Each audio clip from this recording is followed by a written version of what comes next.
Last session, we had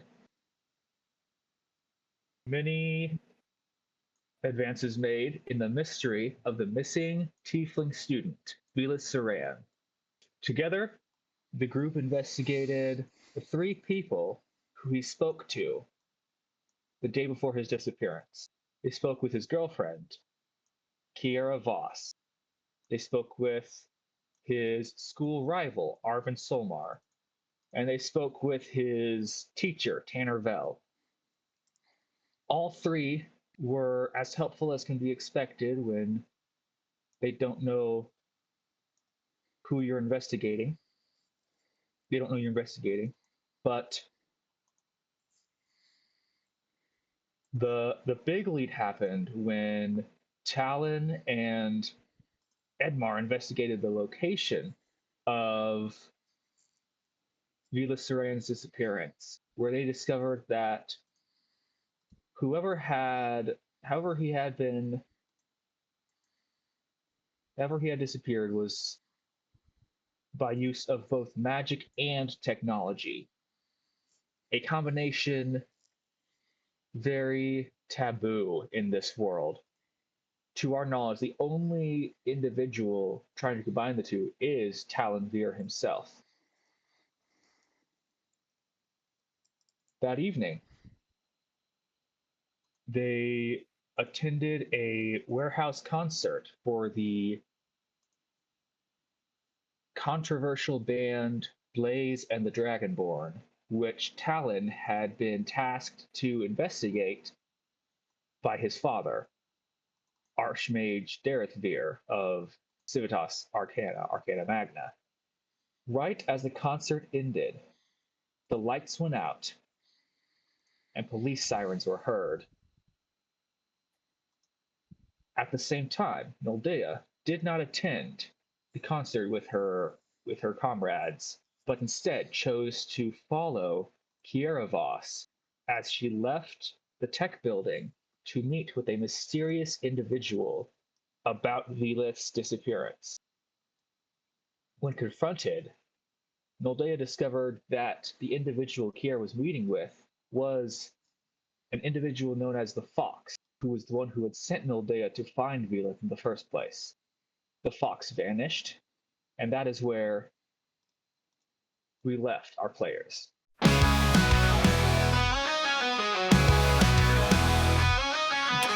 got teeth and it's hungry tonight. Magic and metal in the glow of the lights. From the forge to the grid, we're all chasing the high. So grab your sword and tie.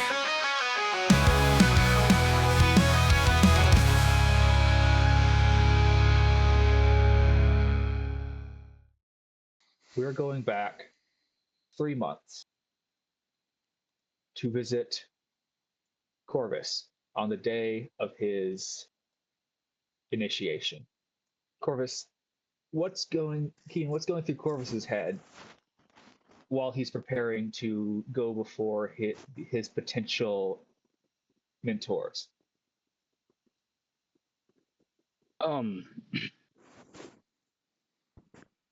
Corvus is nervous.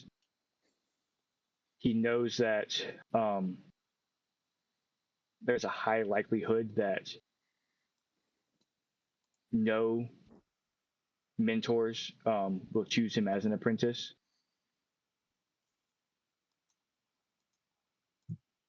He's already kind of angry about it and a little standoffish, just due to the fact that he knows it has nothing to do with his character or his faith or his skills. It's all about the fact that he's a tiefling. But he is, at the moment, he is determined to put on his best behavior right now in order to not mess this up for himself in case someone takes a chance on him. Very good. You are sitting with the other initiates. There are about a dozen of you. And sitting on either side of you is a Goliath and a human. The Goliath's name is Rylan, and the human, probably your only friend, Kyelve. You have been sitting for a while the monks who've chosen to take apprentices this year are discussing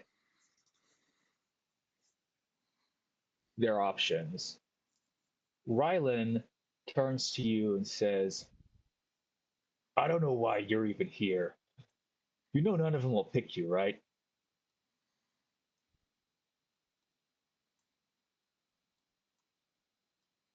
Listen, Rylan. Whatever happens today happens. But even if I don't get picked, at least I'm not as dumb as a sack of rocks like you are. And I just kind of leave it there, kind of put my head down, just kind of wait.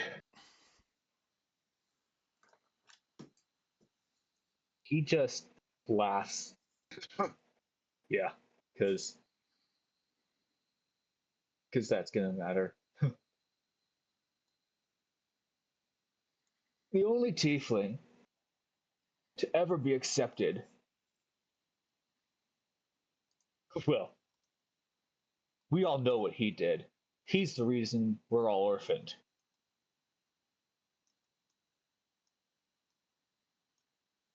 I'm not Kalezor, Rylan. If I hear you bring him up again, or compare me to him again, we're going to have a problem. Hey, I'm not comparing you to him. You aren't half the tiefling he was, but all those monks are going to see when they see you is another Kalezor. Because that's all they care about, is they're protecting their image.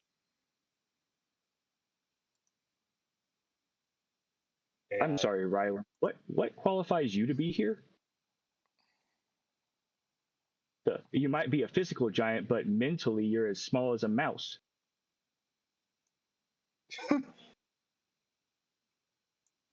Cute.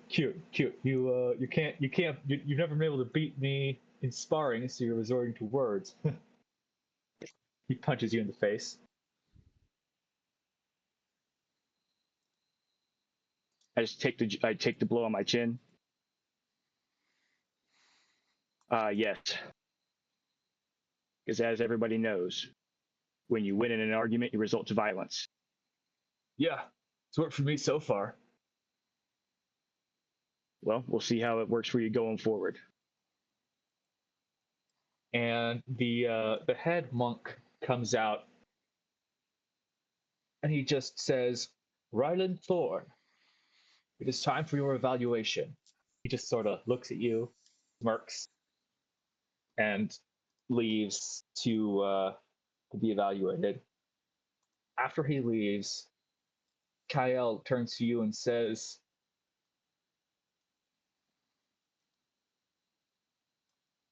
I don't understand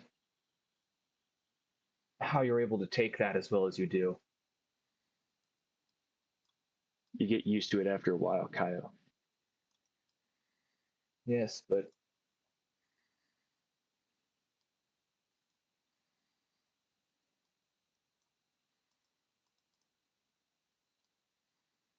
you know he's got a point.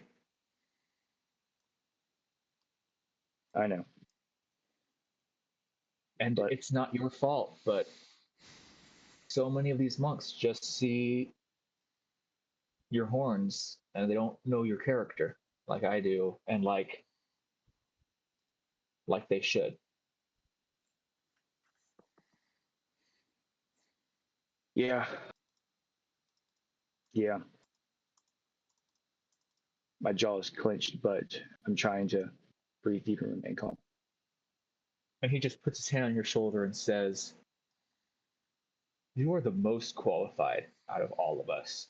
No one has studied the faith more devoutly than you or respected the Dawn Father more than you do.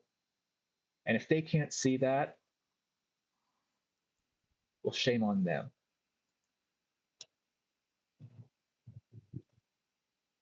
Whatever happens today,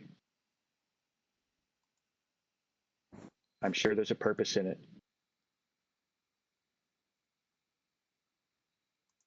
I don't know that I would say I've accepted whatever outcome,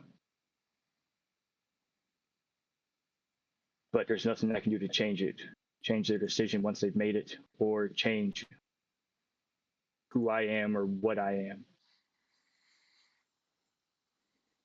So we'll figure it out. I'll figure it out.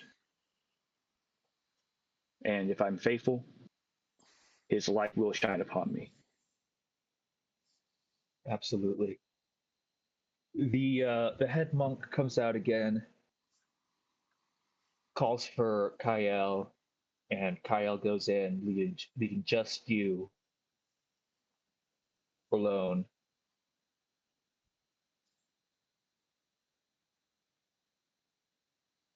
And after a short period, the head monk comes out for you. Corvus Sharp, it is time.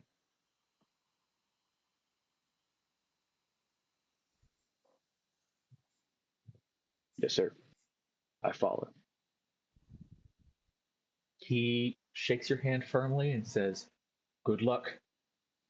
You're going to need it." And walks off. And you see all the initiates who've gone before you are discussing. Every single one has been chosen by one of the monks. And you see the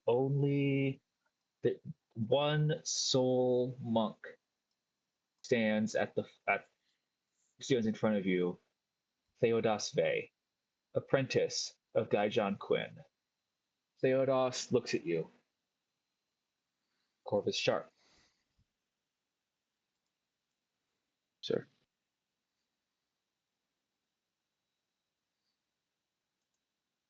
You understand what it would mean if I took you on as my apprentice. I do, sir. You understand that the monks will not take kindly and will be fearful that I have taken another tiefling in. I am aware. Yes, sir.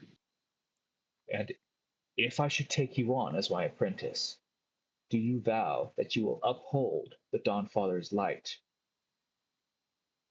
and that you will obey and respect me until the end of your initiation in 8 years? I do. He sort of kneels down and sort of gestures for you to kneel down as well. I kneel down. Corvus Sharp, I hereby accept you as my mentor for the next 8 years, and should you perform well, you are to become a full-fledged monk. All of the stress and tension that I've been holding up just kind of melts away. I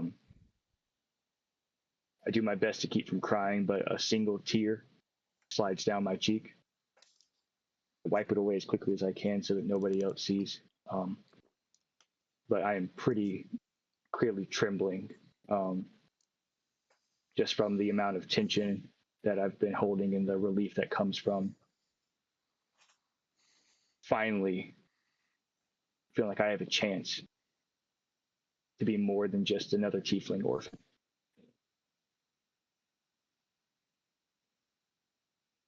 Thank you, sir. Great. We now jump forward in time 3 months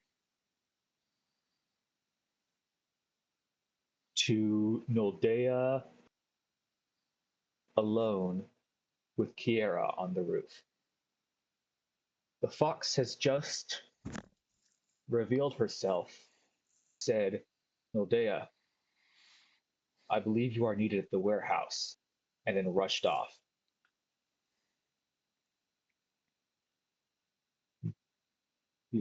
Kiera turns to you and says, I suppose you're working with the fox as well.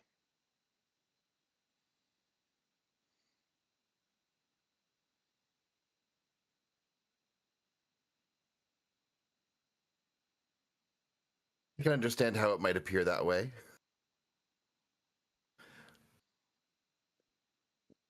What is your business with her? My business is one that I'm paid well to be discreet about.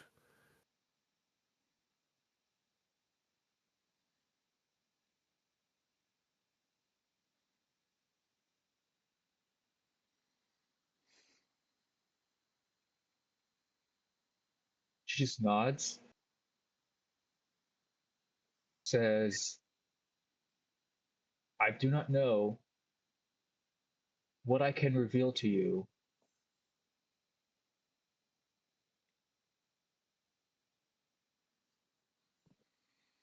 But I trust that the fox meant it when she said you are needed at the warehouse. So I encourage you to hurry along,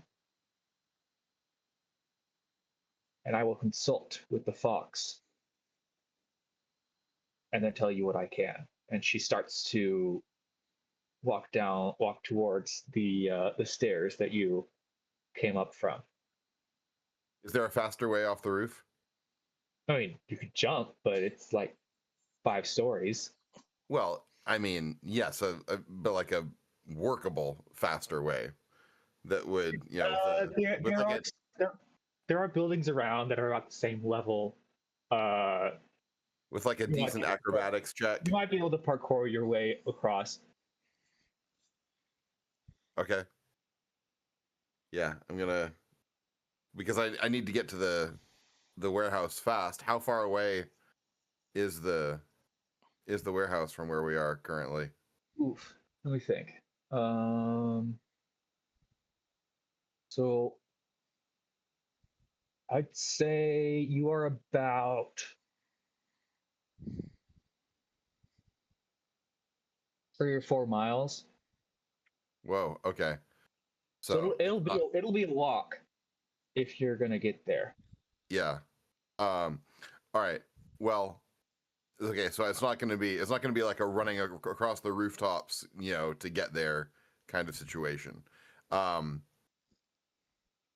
Okay. Yeah. If I can get down quickly without using the stairs, then I want to try and do that. You want to try to rappel down? Do you have like a grappling hook or something?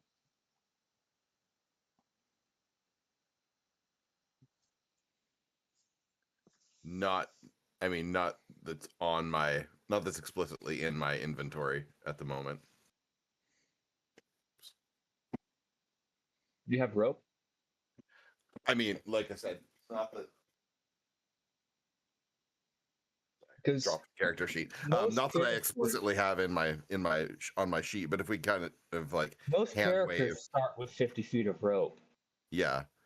If that was built into your. Yeah, I mean, we can assume that. Yeah, if I have the basic sort of character adventuring. 50 feet is more than enough to get down. If you want to do a sleight of hand check for a good knot. Okay. Should be. There are some irregularities in the roof. You could reasonably tie one to it with a high enough sleight of hand check. All right, let's see what we can do. Yeah, that's a 16. Oh, 16? Yeah, yeah, that's fine. Okay. 16. Yeah, that's good enough. Okay. You tie it well enough. I'm going to say roll a DC 18 acrobatics to get down. Yikes. Okay. Anything less than a 10, you fall. Anything between 10 and 17, you just are unable to do it and have to take the stairs. Okay, yeah, it was just a 14, unfortunately. So Okay, yeah, you're not able to get good enough footing, and you're not in the right mind space. So you start, but you're just okay, you clearly can't do well enough. So you have to get back up and take the stairs. okay. All right. On my way down the stairs, I'm gonna call the. I don't know. What is it? What's what? Rent a rent a carriage, whatever our Uber analog is. Yeah, so you're gonna call for an auto car. Yeah. Uh, yeah. Because otherwise, it's gonna take me Yeah. at least an hour to You do walk have the there. address in your phone. Yeah. Uh,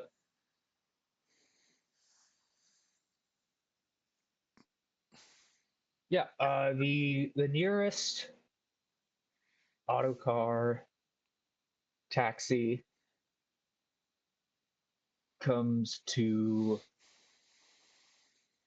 gets there about 15 minutes later. Because it's like midnight. Right. And you see the window rolls down. Are you and it's Linda. this Linda? Linda, yeah, that's the name I got. All right, get in. Yep. So I give him the address and tell him to step on it. You got it. And the taxi driver, he's this little gnome who's sitting up on like some books with like stilts to get the pedals, and he's just like,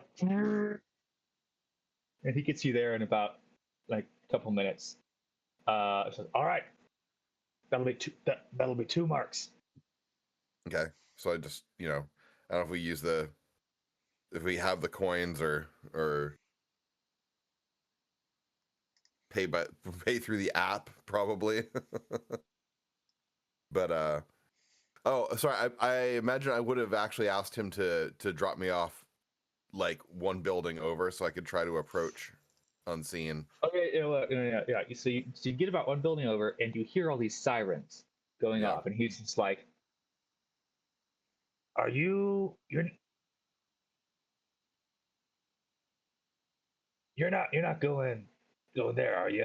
Oh no. Sorry, I must have made a mistake when I put the number in. I'm right here.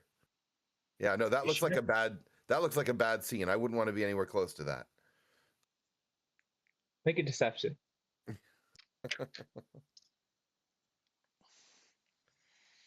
Oh, pretty good. 19. He just sort of eyes you. All right. I'll just take my marks and let you out. All right. That's what you're here for, isn't it? So I Yep. give him the money and head on out of there. And All right. And he counts it and unlocks the door, lets you out, and starts and drives off. All right. So now I'm looking for a way to approach the warehouse undetected. All right. Give me a minute. I gotta go get the map set up, and then I'll get back. Okay, sweet. All right, you guys are all now attached. If you guys could just go ahead and roll initiative. Corvus, could you roll initiative? Yes. That's just a D20, right? Yes, the D20 plus your initiative modifier. So mine's a total of 9, actually. All right, let me do it one at a time. Because I got to click on them, add turn, go over and put it in. Sorry, looking for my initiative. Oh, there it is. Okay, sweet. That is a grand total of 13.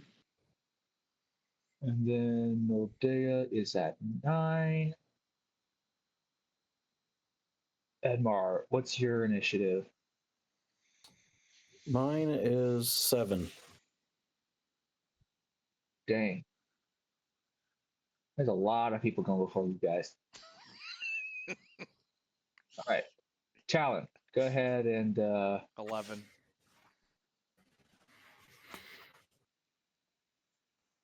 so the gnome taxi driver drops you off right at the corner. So you've been placed right there on the map. Yeah.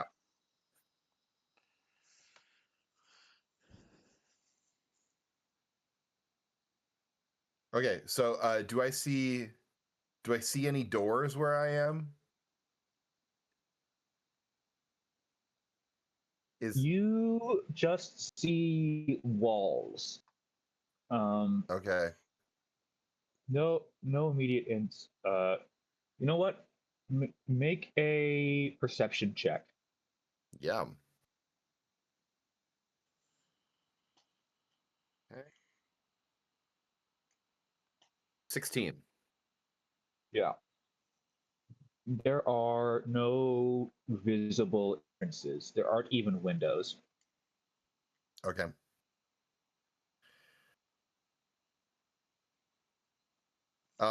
And am I familiar enough with this area? Could I sort of know where the entrances might be, or could I roll something to take an educated guess as to where I ought to go to? Because I don't want the front door. Roll a history check. Yeah. Yeah. Not gonna be great, probably. Nope, sure don't. What'd you roll? Oh, 1. Oh, I've This is your never first seen time this building before. I ever don't even being know. in the grid. What is a warehouse? This is your first time ever in the grid. Like before you got this assignment, you'd never been in the grid before. You stuck mostly to Breachgate and some of the other non-tech areas. Yeah.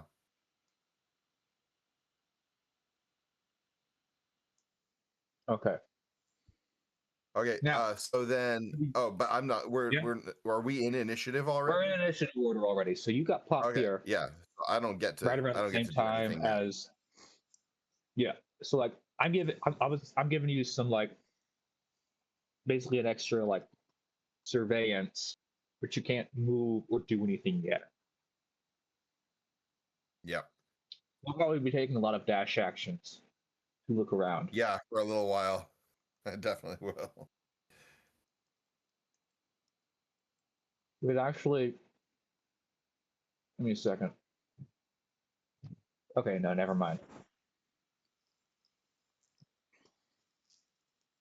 So, you guys, the rest of you, have just listened to a concert put on by Blaze and the Dragonborn. And right as the second song was ending, all the lights clicked off, and you heard sirens outside. What is going through each of your heads as this happens?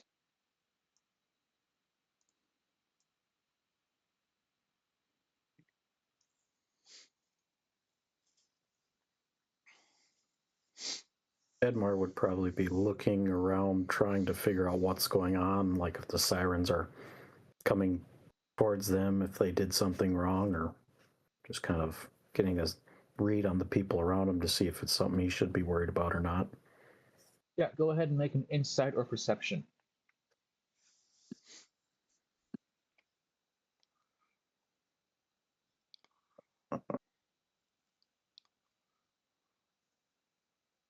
That is a 7 on insight.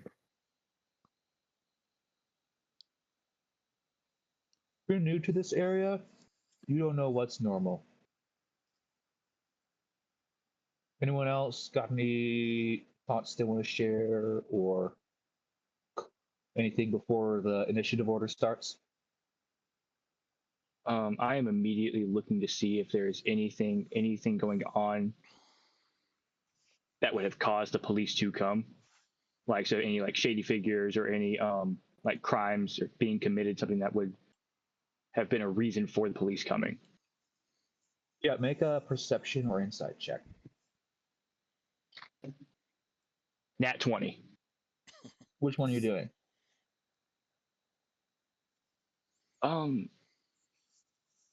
Let's go perception check. Okay. You don't see any particularly shady individuals around. Your best guess is that Blaze and the Dragonborn are a very controversial and semi-illegal band. So there's a good chance that the police are here because of this illegal concert. However, it strikes you as odd that this concert was put through the public message system. So it's weird that they don't arrive until after the concert's over.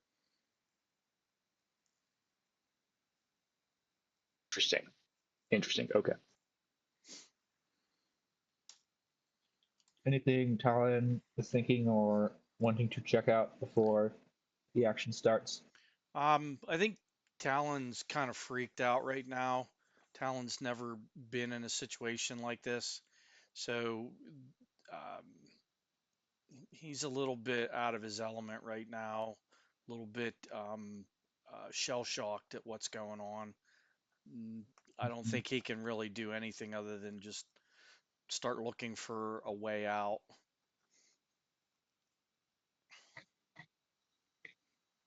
Okay, do a perception check.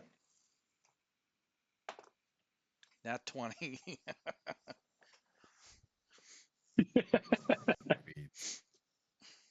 Probably the only one I'll get all night. This feels like wasted. These were not great times to get nat 20s. You got to save these for the good ones. Yeah, for a way out, you heard all the doors click shut. Every single door is locked. Whatever door the police come through is probably going to be the only way out. Because these are heavy duty locks. They're not going to be able to just be picked or stuck open. Okay. With that, I mean, you see where all these cyber knights and their motorbikes are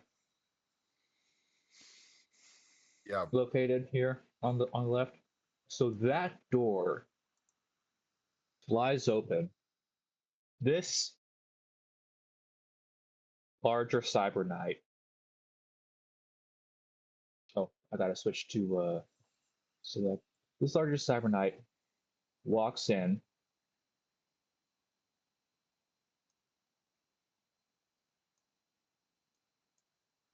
Is he large actually? Yeah, he's actually large. He's physically larger. This guy's about normal size. He's bigger. So these guys are getting off their bikes, and the head cyber knight says, "All right, boys. You know what we're here for. Plasma sword set to stun." And first in the initiative order is this tiefling here. This guy. I'm going to roll to see what his reaction is, whether he's going to try to decide to fight, fly, or freeze. He is going to try to fight. So he is going to take a dash action.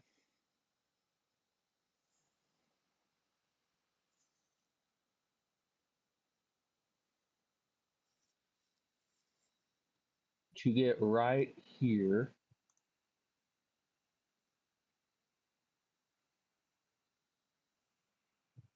next to you.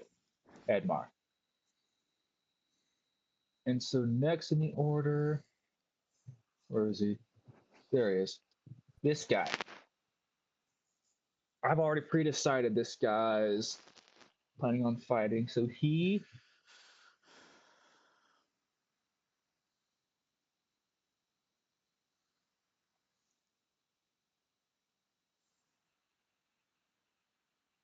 going to get right up next to the guy with a dash action.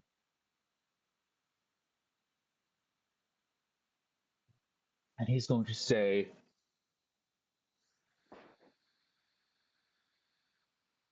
Good, good evening, officer. What, I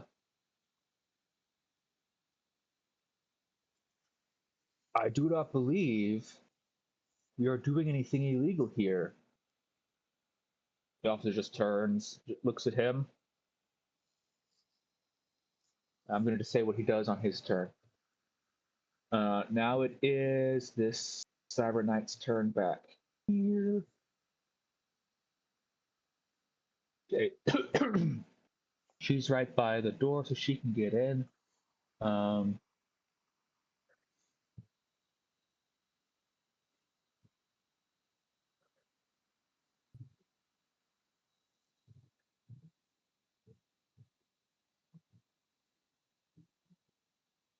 She goes right there. And she is going to fight the Aarakocra with her plasma sword.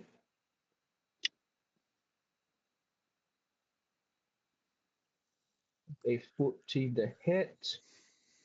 That hits exactly.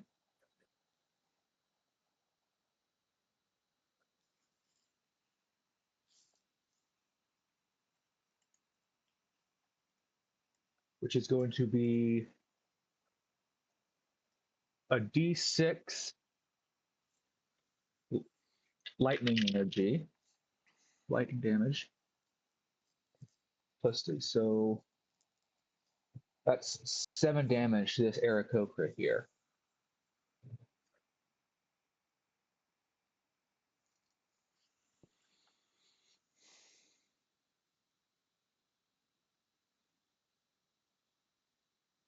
And then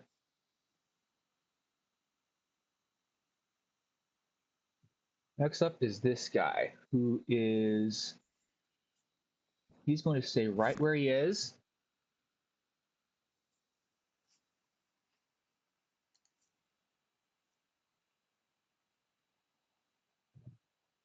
This guy is also going to, so now it's the Cyber Knight captain's turn, who is also going to attack the Aarakocra with his plasma sword. That's going to hit. This one's going to be 2d6. Sorry. 2d6 piercing and 1d6 lightning.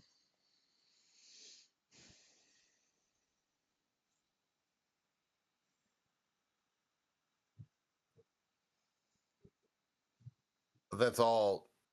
They're trying to do non-lethal damage. And this guy's down. This guy's unconscious. Okay. So he picks him up, hands him to this guy, and says, "You know where to take him."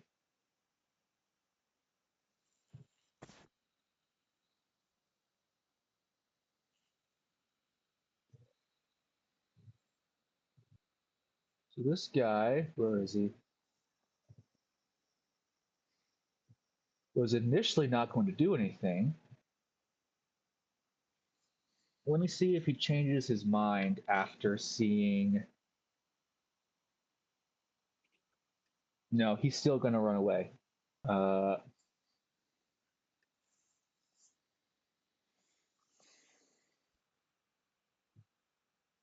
He's going to flee into the next room.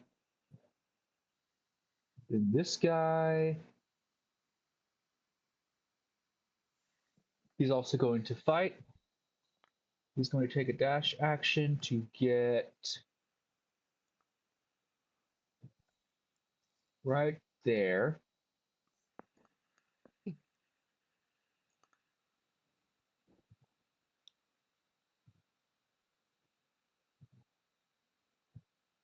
Now it's this guy.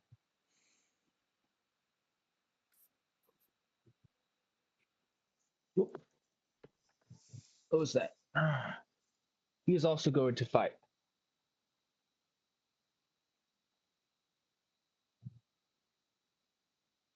And can get right to barely make it to the Cyber Knight's position.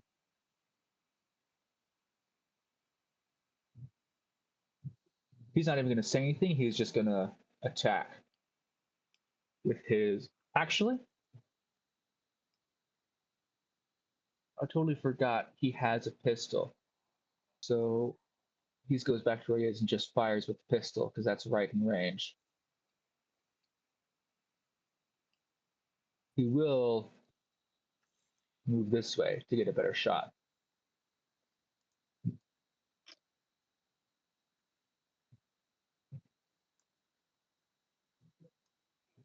That is a 21. There's a 21 hit. 21 hits.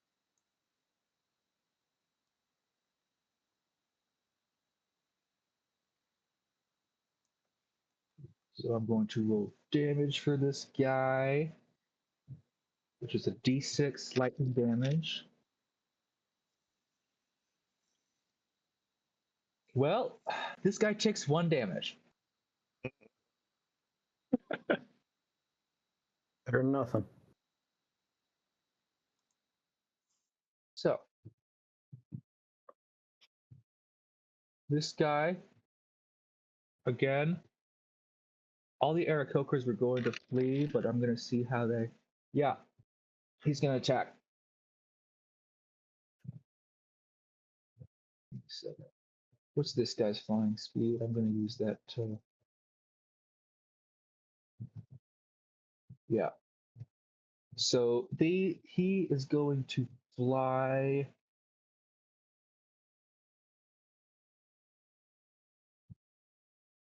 They get a lot more distance flying, so he can get right up to the guy.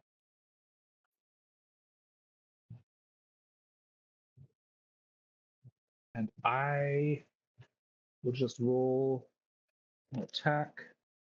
That's going to miss.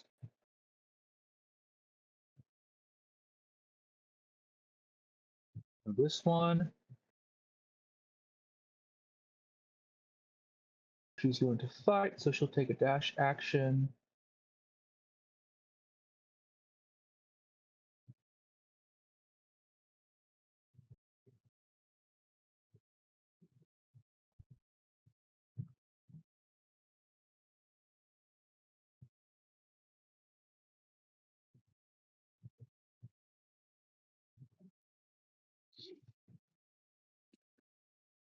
So this guy, he's going to come in.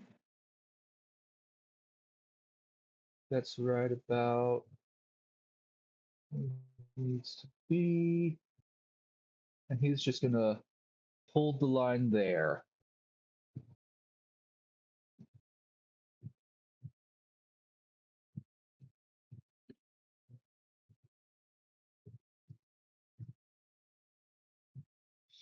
He's going to go there.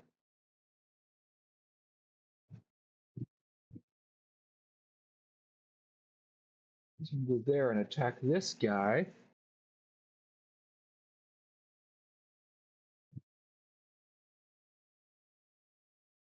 That's going to miss.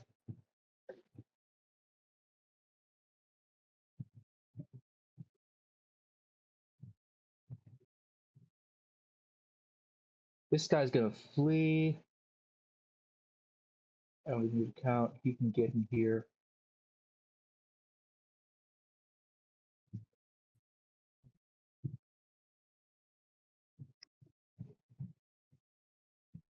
This guy's gonna fight.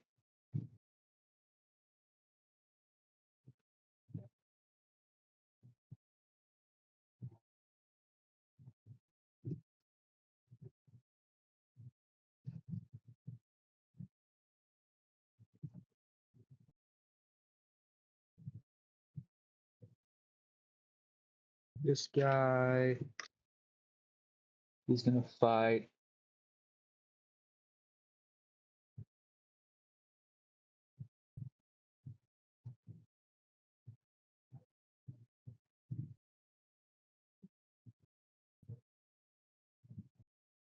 Get right there.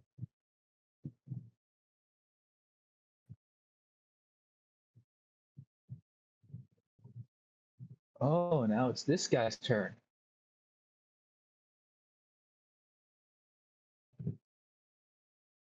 So this guy, he's going to go towards you. Talon,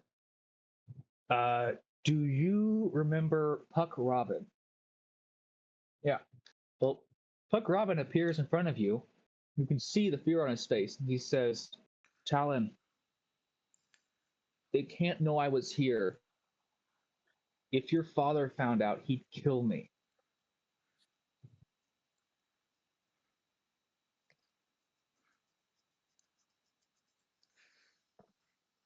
Listen, just stick with me. Go along with whatever I say. He just nods his head. All right, what do you want me to do? Just just look like you are assisting me. I'm here investigating All right. at my father's request. This was part of the investigation, and you're helping me with the investigation. Thank you. Thank you so much. Okay. Puck Robbins But you from guys didn't expect to Puck see him Robbins again. from Arcana Magna, right?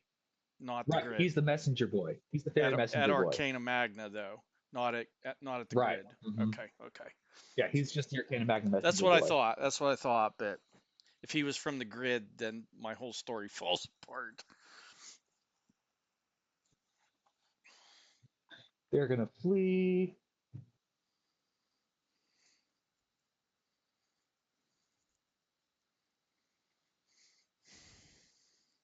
Oof. He's gonna fight.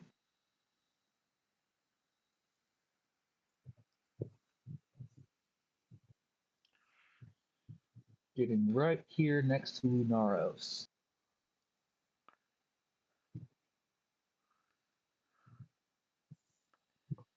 Oof. This guy's coming in. It's his speed again. He's still 30 feet.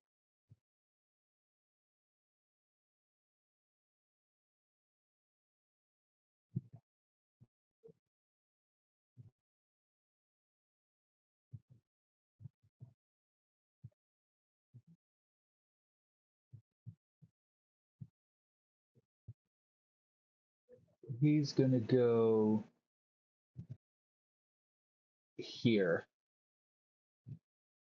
That's another big one.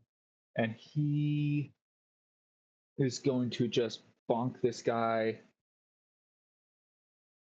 with the brunt of his plasma sword. Well, actually, no. He's just gonna whack him with the plasma sword. That's gonna hit. That's gonna be 9 damage. That is going to be his turn.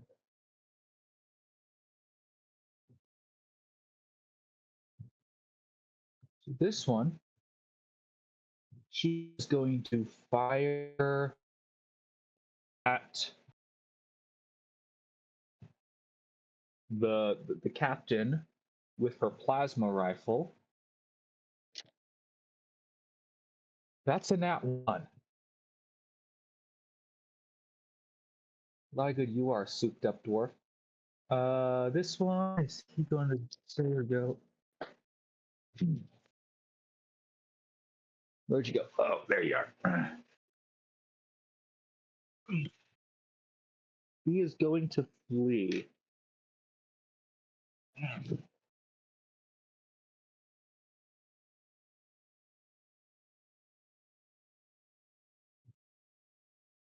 This one again. I'm going to roll for him. He's going to stay and fight.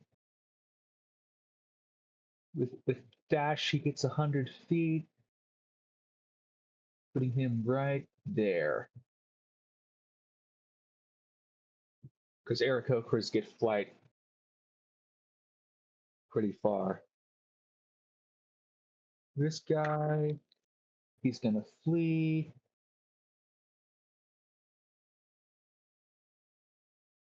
This guy, I'll say he'll flee.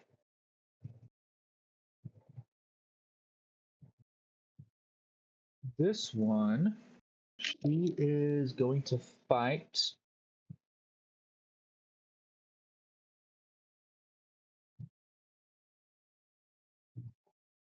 She'll dash to right there. Wait. Right, she has a pistol. So she'll go right there and then fire at the ogre. Oh yeah, the guy's an ogre, by the way. That's gonna hit pretty well. For 5 damage this time.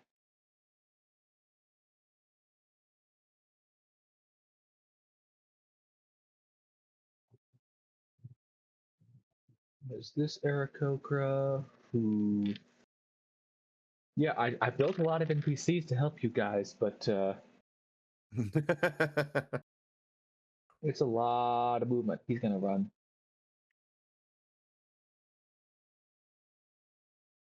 This one, oh, he's right in the action, so I think he's just gonna kind of be forced to stay. He's gonna get up next to this guy and then fight him. What's his AC? Yeah. Oh, that's gonna hit. And that's gonna be 5 damage to this guy. And then this guy's gonna flee.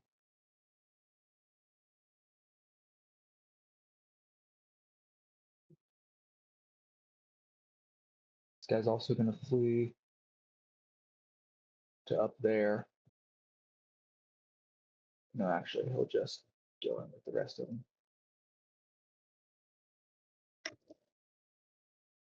He's gonna fight.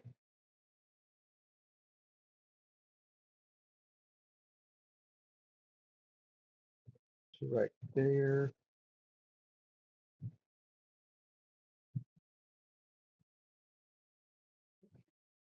All right, now this guy. How far can he go?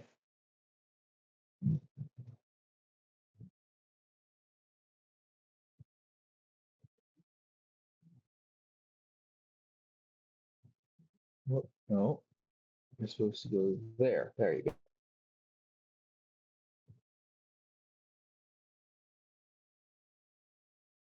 He's gonna dash over there. And now it is Corvus's turn. Okay. All right. Wow, you guys all rolled super low. Yeah, we did. Yeah. About half of the NPCs have fled, so we're not gonna have to worry about them. I think I'm going to try to find some cover. So let me get this. So you're gonna roll to hide? Can I just run and stand behind something and attack from a place, or do I have to like roll to hide? So if My you're goal going isn't to really try to like attack just, like from behind interrupt her path. somewhere, trying to remember how this works because it's been a while since I've done this. I think you do have to take a hide action and then hit from being hidden because otherwise they're gonna see you go. But I don't I mean, know if they are particularly focused on you right now. So I'll say just give me a. So go ahead and make the movement. All right. To go. Can I go? Should we go like there? There we go. Click the little cursor icon and then move them. There it is. What's the range on your spear? I'm assuming you're going to throw your spear. I was either going to throw a spear or a dagger. My range is 20 on both of them. I don't think that's going to. Yeah, I don't think so either. Yeah, you're 40 feet away from the biggest guy. That guy you couldn't even hit because he's.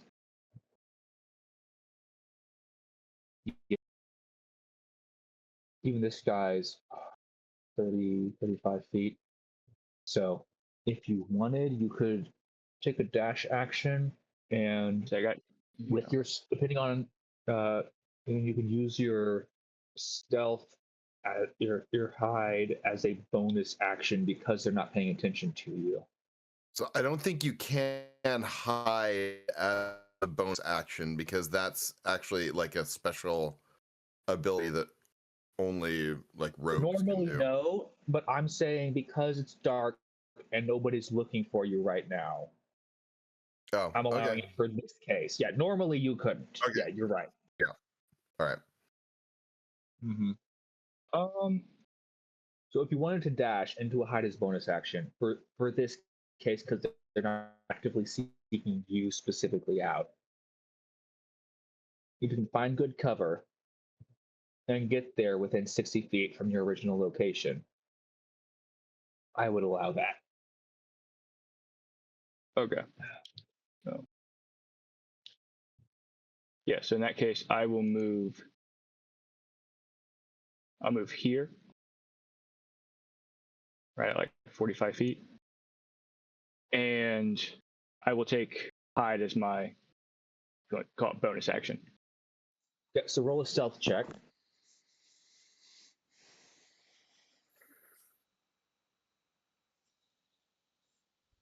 6. Yeah. I'm just gonna say that's a fail. Yeah. So Knock over that pile of tires that you're next to. he's next to an old car, an old auto car is what they're called in this. Oh, I Short for auto, couldn't tell short which for auto one. carriage.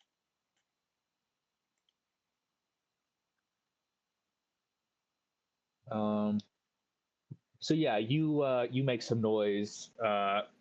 I'm just going to see if they notice enough to care.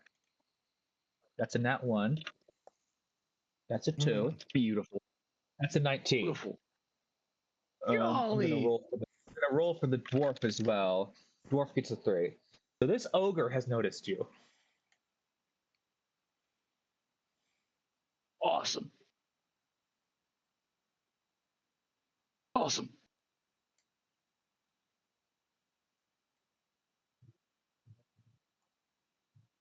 So is that the end of your turn?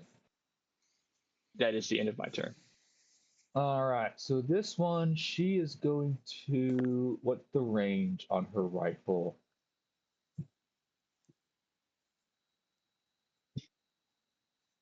$60 feet. That's within 60 feet. So not 20. And Kian, so you know, when you get a nat 20 on a hit, you double the damage. So normally, the damage on this weapon she's using to hit are 2d6. So now she'll be rolling with 4d6, but take the same modifier. Luckily for you, no, this is one of the good guys though. She's going for the ogre. Okay. My life flashed before my eyes for a second. I was about to go start a backup character. That's going to be 18 damage to this large ogre here. So yeah, it's like a blast, just right in the shoulder area, and he sort of staggers a little bit and then regains his bearing. I'm gonna roll to see if this tiefling here wants to stay or go. She's gonna flee. Just put her right there. This guy, he's going to hide behind this guy here.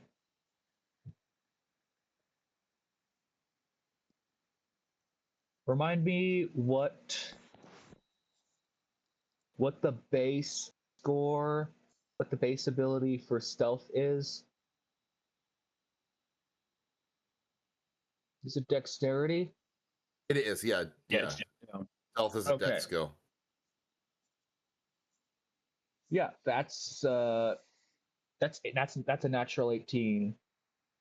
So he's pretty good. He's kind of small, so he's hiding behind the larger human next to him, who sort of like makes himself look big to sort of cover him.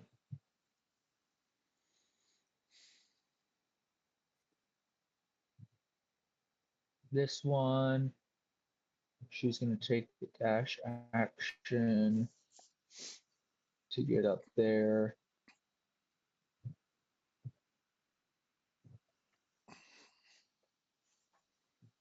This guy, he's going to start fleeing.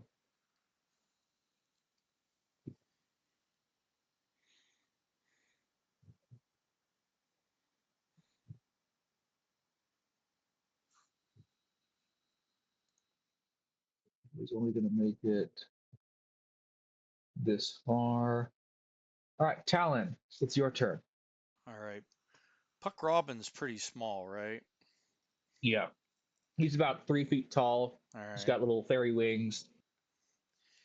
If I grab him and drag him with me, is that going to have my In movement? case you're wondering, he's a level 1 bard. Okay. But if I try to grab him and drag him with me, is that going to have my movement? That's a good question. I'm gonna say roll a strength check to grapple him.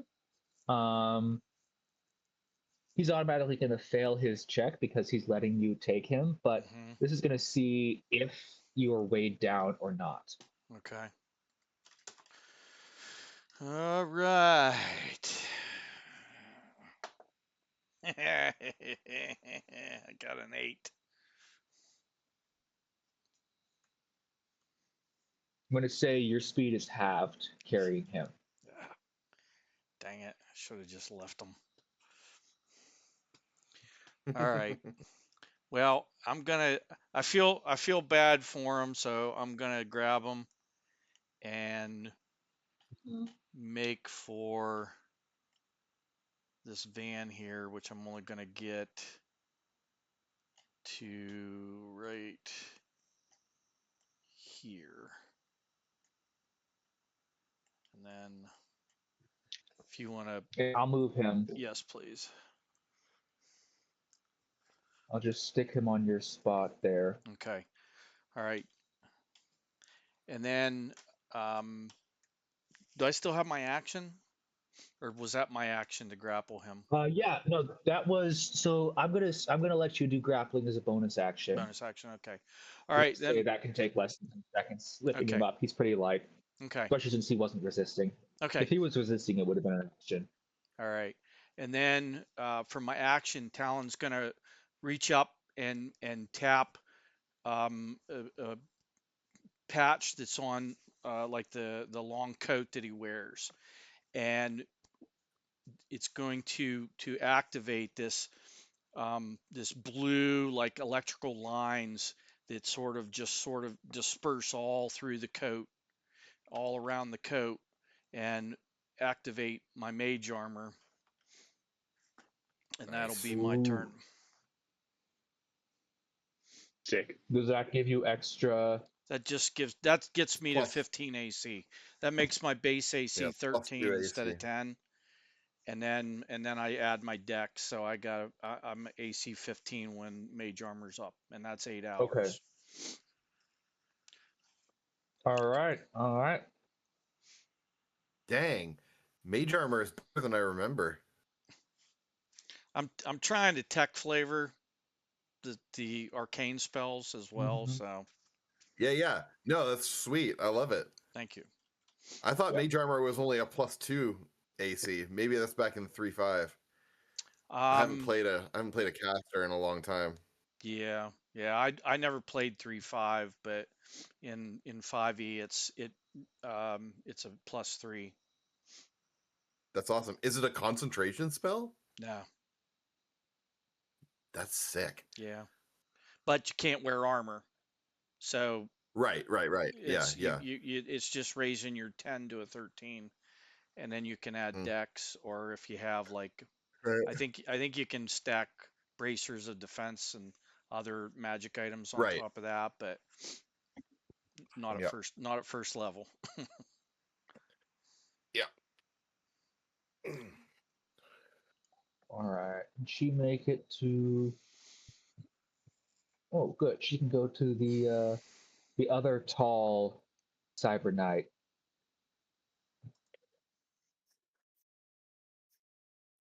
Oh wait, no, I keep forgetting. She's got a gun. She doesn't need to move.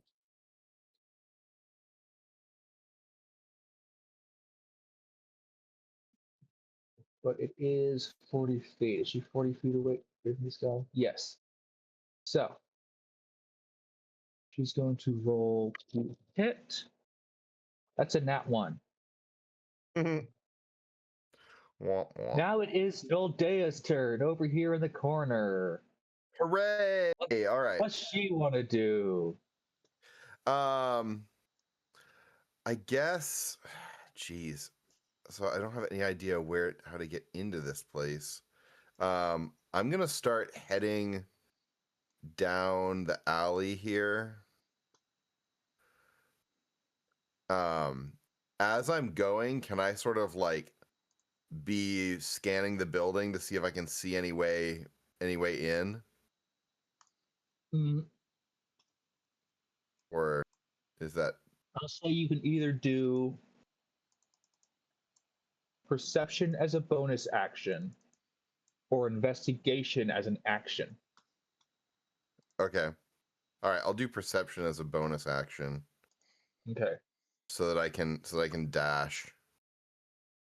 Mhm. And for some reason, my movement speed is 35. I forget exactly why that is, but I think rogues get extra stuff sometimes. I think that might be it. Okay, why can't I?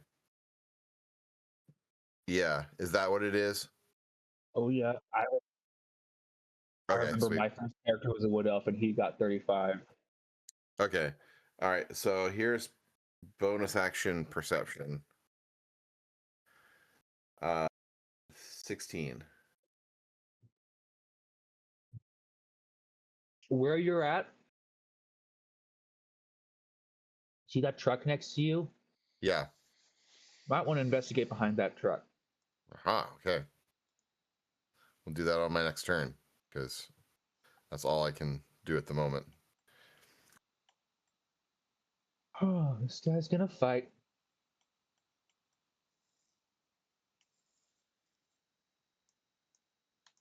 Dash action to there.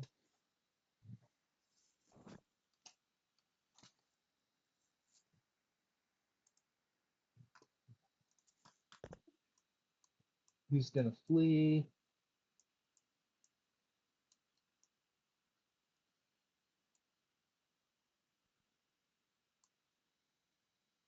This guy, having already been attacked, is going to attack back with his pistol.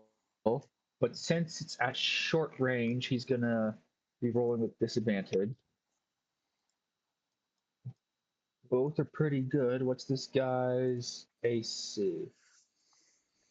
Yeah, that's gonna hit. Roll damage.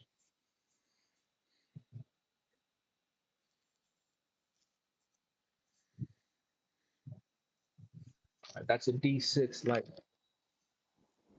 4 damage to this guy. Okay.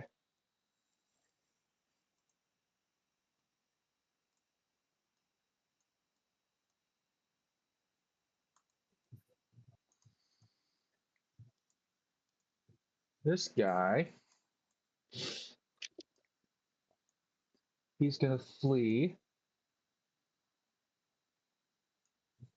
He's gonna duck into this room here.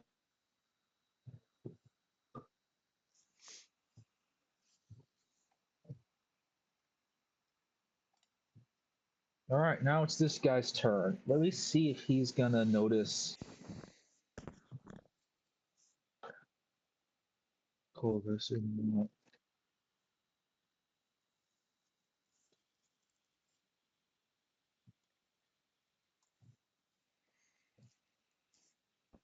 Hmm. What did Corvus get on his stealth? An 8, wasn't it? I believe so. It was either an 8 or a 9. I think it was an 8. Okay. Because this guy got exactly an 8 to see if he noticed you. He's gonna dash over to you. Corvus, you see Arvin has come up to you. Like, hey, you're the yearbook kid. Yeah. What's going on? I don't know. But I say we nuke these guys. Let's do it. Yeah. And he just sort of cocks out his plasma can and says, yeah.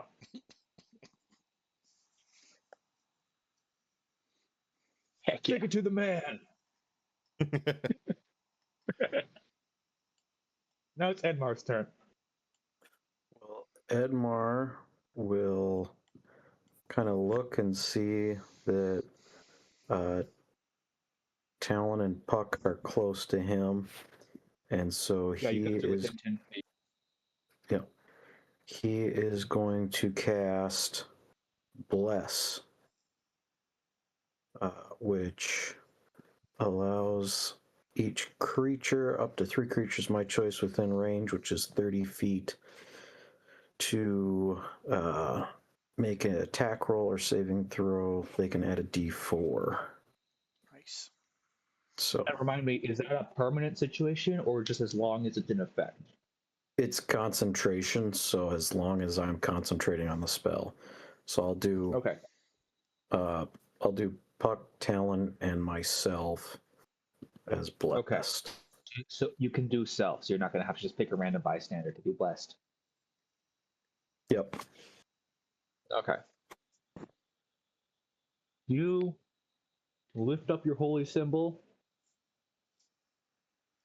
And what words do you say to cast this blessing?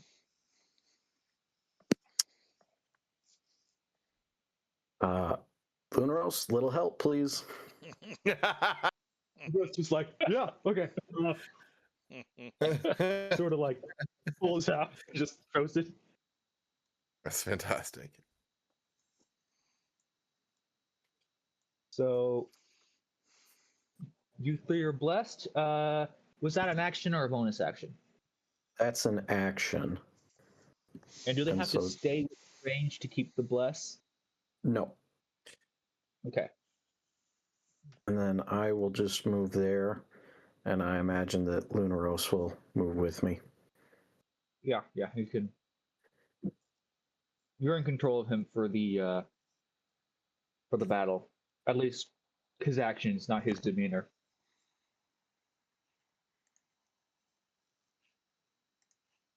And that will be the end of Edmar's turn.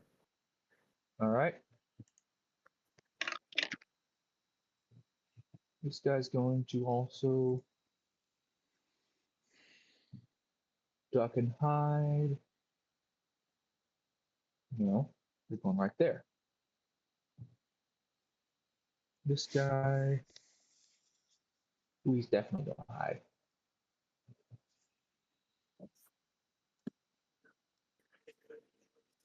What's this guy doing? I'll say you hide.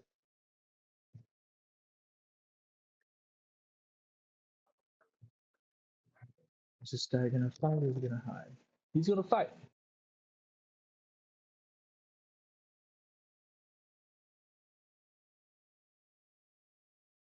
He'll go right there.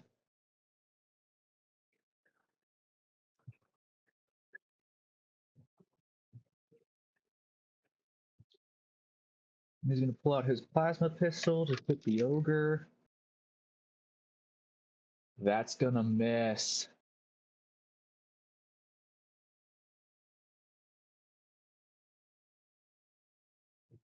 All right, now it's this girl's turn. She's going to aim for the other big guy. That's a 2. That's gonna miss. Tiefling 9. What does he do? He's gonna flee.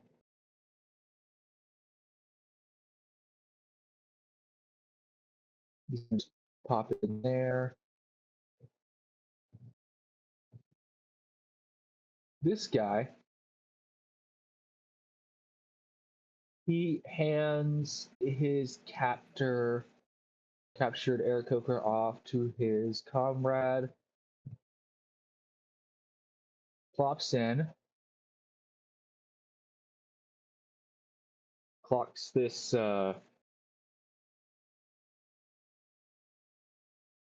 ogre, this dwarf, and is going to attack her. Well, that's gonna miss.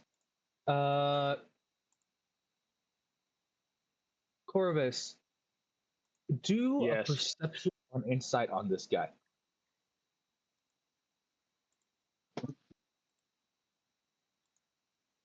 That is a 22.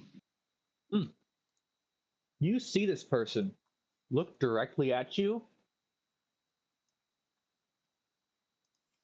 You see, he's wearing a full helmet, but you can tell he's contemplating you for a minute, and then turns his head away. Okay. Interesting.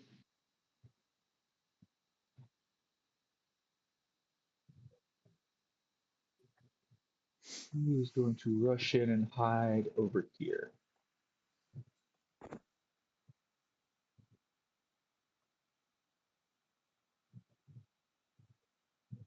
As is he. I did that in the wrong order, but whatever. What's this guy going to do? He's pretty close. He's going to fight. He's going to shoot the guy with his pistol.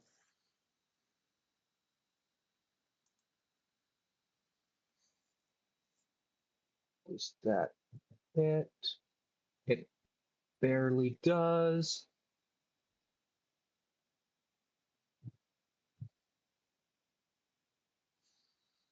What's the damage on that puppy? 3, 6, plus 3. That's 4 damage. He's gonna flee. He's gonna pop in there. All right.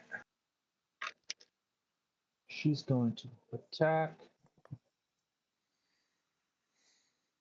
What's the range on her weapon?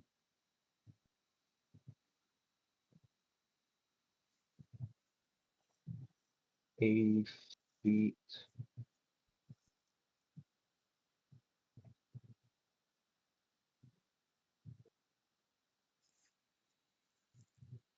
Oof.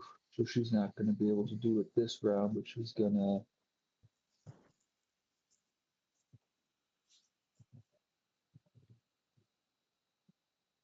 get right there. Now we're back at the top of the initiative order for all those characters with this guy.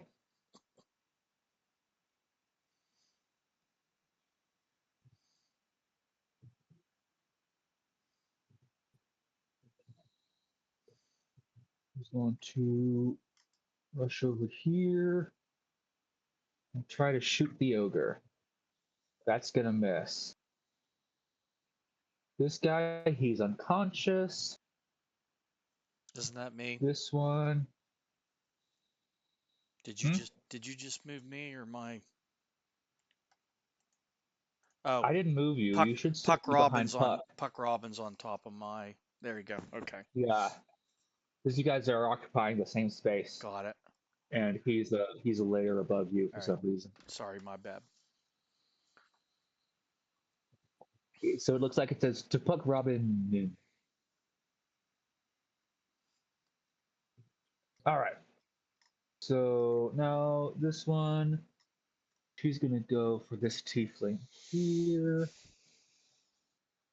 That's gonna be a dirty 20, which is going to hit, which means a d6 plus 3, that's 6 damage.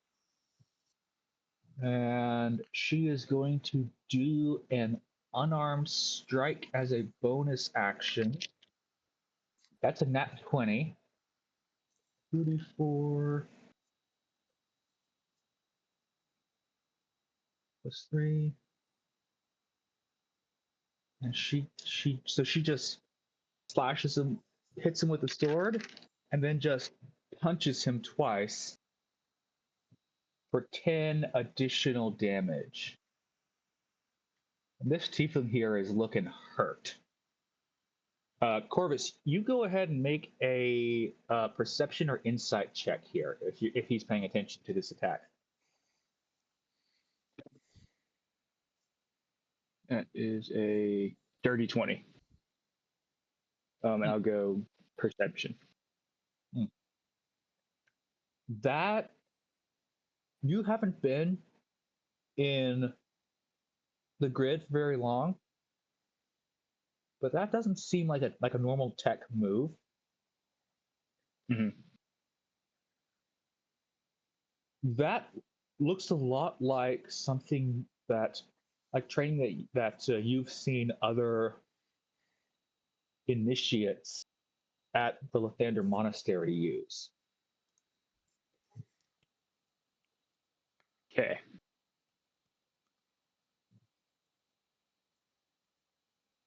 Getting suspicious.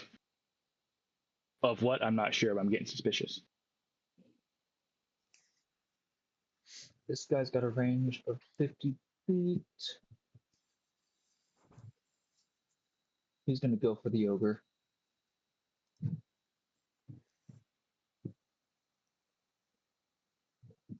With his... So this guy, it's actually cool. This character here, he's got 2 plasma blasters, and he can fire the second one as a bonus action. So first one, that's a nat 1. Second one is an 11, which also misses. Dang it, I built this guy so cool. Oof. Now it's the captain, Cybermonk captain's turn. He is going to go lay into the Aarakocra here. That's an 11 plus 9 is a dirty 20. That's gonna hit. So that's 3d6, which means 10 total damage for this little guy here. So he's rendered unconscious. He tosses him back to the other guy and says, put him with the others. He's in hiding. He's fighting. Yeah, that's in range. He's going to attack. A bunch of these people are going for the Cybermonk, the Cyber Knight captain. That's gonna miss.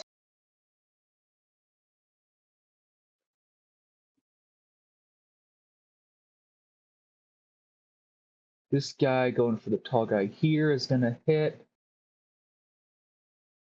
for how many d6 does this guy get? 1d6. That's the full 6.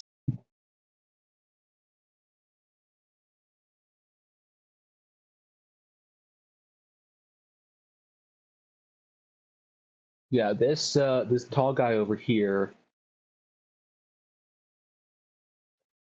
this guy, he is now bloodied, which means he's lost half of his hit points.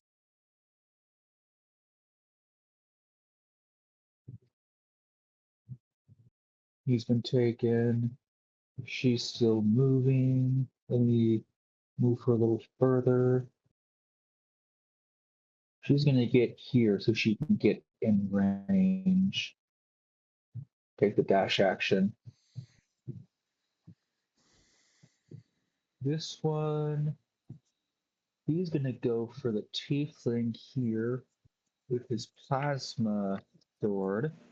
That's a 2. Even with his bonus, that's not gonna hit. And he is going to fight. Was he gonna hit the dwarf that hit him? Yeah, he's gonna go for the dwarf. Misses. This guy is gonna fight. He hits.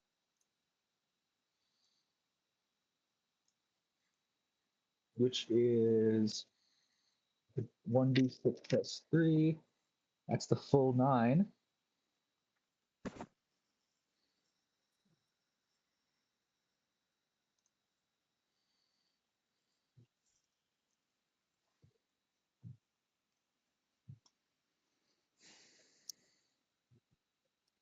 Oh yeah, he's in hiding. He is not.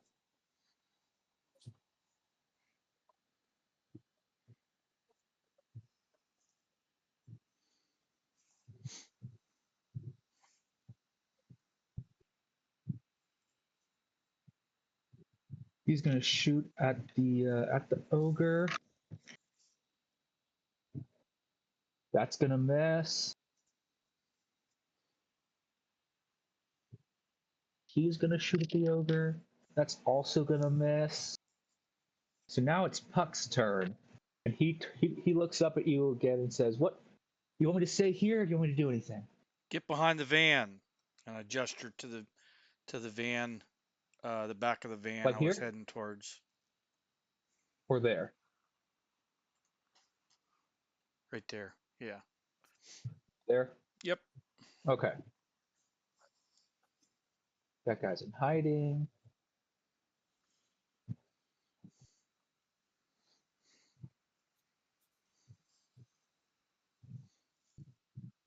He's gonna get right there, right within range.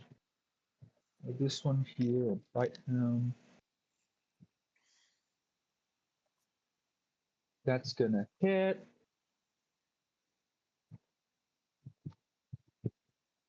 for 3 damage.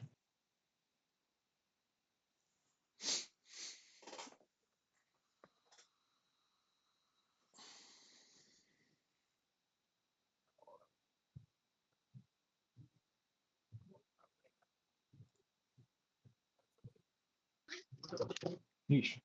All right. This guy's gonna fight back on this guy. Gonna take his plasma sword.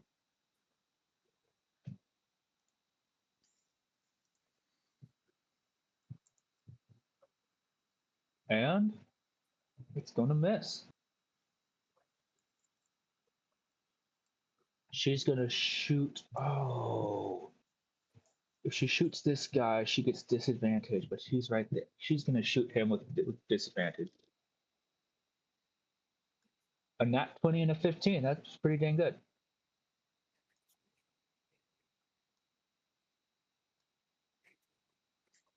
Which means even with disadvantage, it's gonna hit with 2d8. Ah,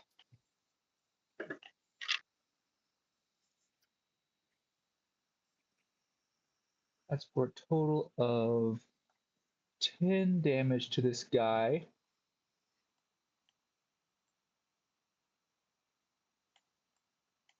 And she is going to use her cybernetic arm to grapple him as a bonus action, which is something her cybernetic arm could do. Key and grappling means she's holding him in place and he can't move on his next turn. Gotcha. He's hiding. She's right there. Oh, hello. That's a 3. It's gonna miss.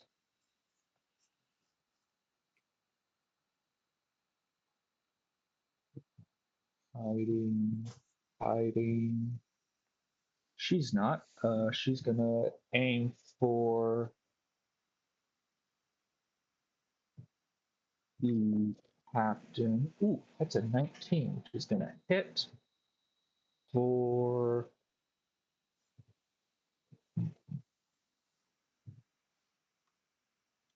much damage. D6. That's going to be 7 damage to this guy.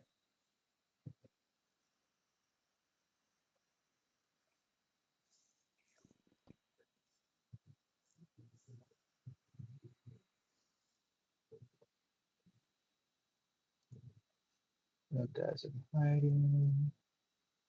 He's right next to him. He's gonna.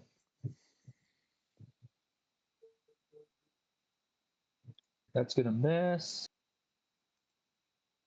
He's hiding. Hiding.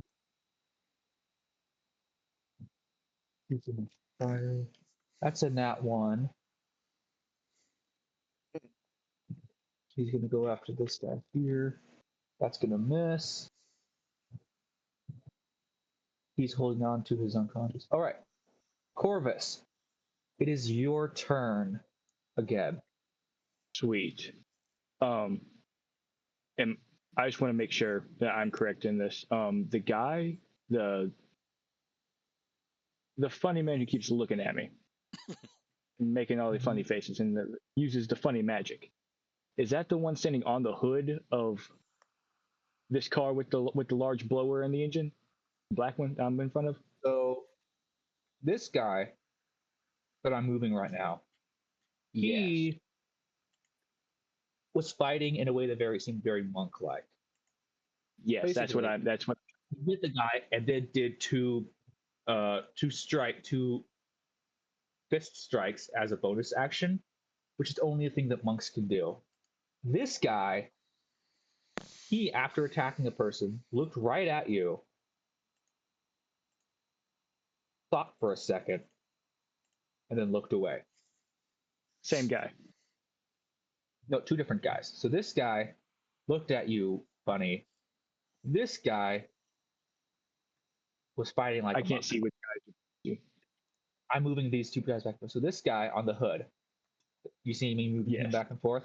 Yeah, he's the guy who was fighting like a monk. He was fighting like a monk. This guy, who I'm moving up and down. Okay, I see. Okay. Looked at you funny. Gotcha. Okay. Did I hear that the captain was bloodied up? Is the captain bloodied up?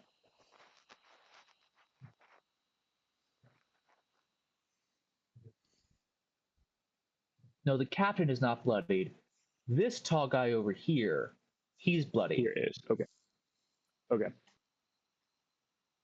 The guy in front of you that looks at you weird, he's also bloodied. Okay.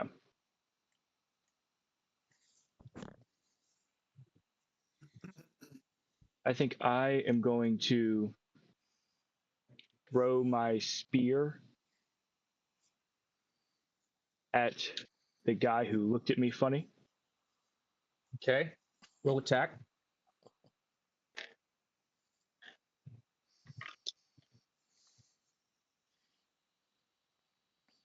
And that is a 9. Nope. That's gonna miss. And he basically you just throw the dagger and it's like sort of goes past his ear and he sort of looks back at you. Again, he like kind of contemplates you and then turns back. Okay, this guy does not seem to care about me at all. Okay. You get the impression that not that he doesn't care about you, because if he didn't care about you, he wouldn't even look at you that long. Yeah.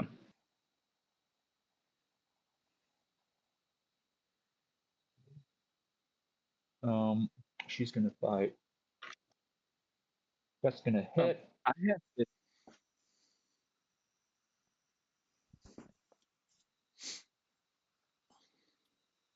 I'm sorry? I have this interesting thing I can do. Oh, called you're not two done. weapon fighting. Yeah. If I take it, if I take a action, or if I make an attack with a light weapon, I can make Mhm. a bonus action attack with a different light weapon. Oh, you want to do that? Yeah, I think I want to do that. Yeah, go ahead. I thought it was an unarmed attack. No, it's a Oh, maybe melee Bonus weapon. action. You're doing Hmm. two weapon Two-weapon fighting, is a right? different Oh, you thing. have the 2-weapon Yeah, fighting and feat. Okay, It's okay. not the flurry of blows thing. It's just the two-weapon fighting. Yeah. Yeah. Basically, you And need to be able to do one attack in one hand and one in the other. yeah, Which is two I'm gonna do that. daggers, a sword and a dagger. Yeah. Go ahead and roll attack again. Oh, that is a 23. Cool. Roll damage. All right, and damage for my dagger, that is a. All right. 11 plus a 1d6 plus 2. Are you doing lethal damage? I want to hit him in the knee. I want to cripple this guy. So non-lethal. Yeah, non-lethal. So that's 5 plus that's 18 all together. Okay. Ooh. Dang, he had 7 hit points left. So you hit him in the knee, and he just screams, Corvus! And falls to the ground, Oh no. unconscious. Oh no. You still have your movement. Run.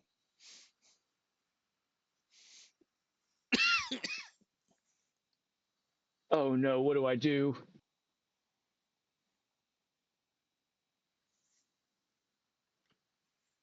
All right. Can I want to run over to him.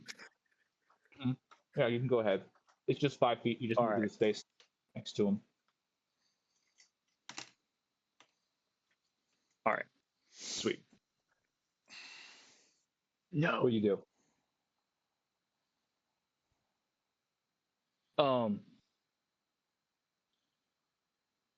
How do you know my name? Who are you? He just sort of looks up to you as he's losing consciousness, lifts up his mask, and you see the face of Kyle Vey, your childhood friend. Oh. Kyle, what are you doing here? Seen you in like since the initiation. Why are you Wait. What are these guys called again? You can hear. Cyber Knight. Right? Why, Cyber Knights. why are you a cyber knight? Roll persuasion.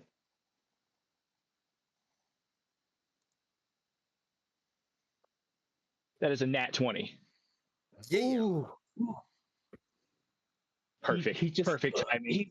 he's sort of like gripping his knee. He's down. He can't do anything. He just goes,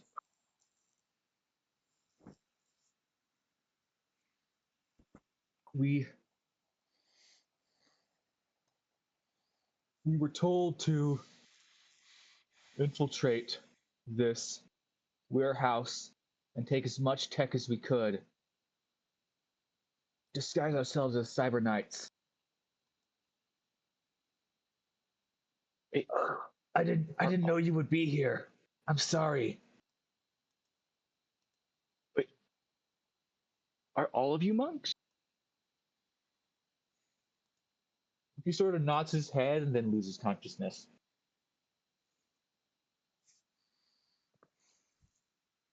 Oh, okay. Okay.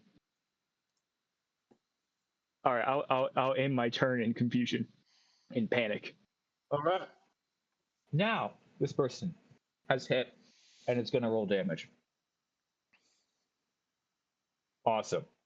I'm so glad you used that second dagger. Oh my gosh.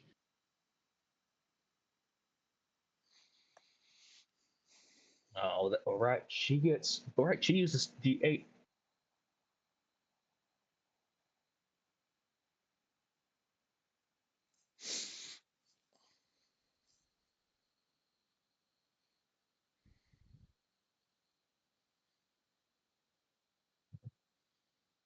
Okay. Now the ogre captain is bloodied. I actually almost slipped up before because in my head I've been calling these characters the cyber monks as opposed to cyber Saw knights. that. So I slipped up and accidentally said cyber monk for a second instead of cyber knight. Yeah, I saw the cybermonk and I was like, maybe it's just a typo. I just assumed it was a typo until otherwise. Where'd you see Well, cyber monk cybermonk written? Does he the have a cybermonk name? captain on his turn order says cybermonk captain. Oh, you see the turn order? Yeah, so Oh, yeah, I'm on turn order now. okay. I didn't realize you saw that, or I would have named him the cyber knight captain. Anyway, Here, I will hide the turn order. no, it's fine. That's not a big deal. You know now, so it's Okay. he's gonna just continue hiding.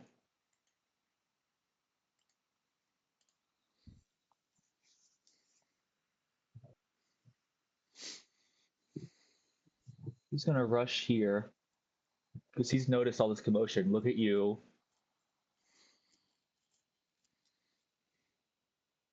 He's going to attack.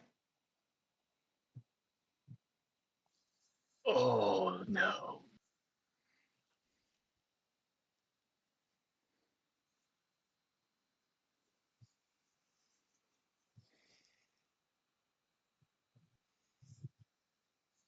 There's a 22 hit. Oh.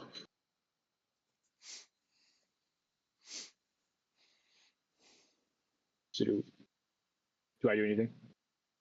Does a 22 hit? It's your armor class. Oh, my armor class. Oh, I'm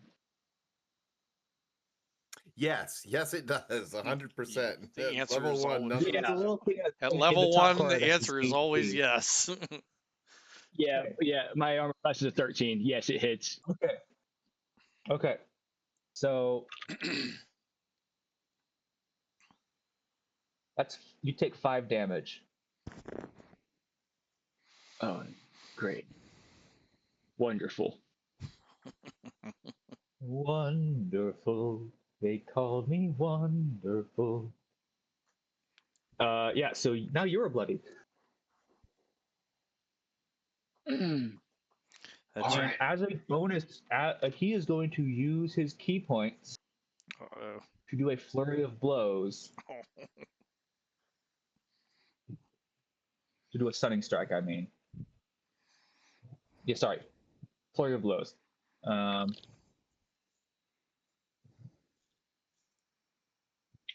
17 hits.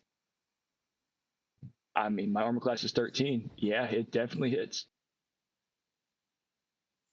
How is your Take another armor class 6. only 13? You take another That's 6 13. damage. And then 7 damage, both non-lethal. Oh, okay. I'm down. Okay. You're now unconscious, but you don't need to make saving throws. Because it's not lethal. Okay.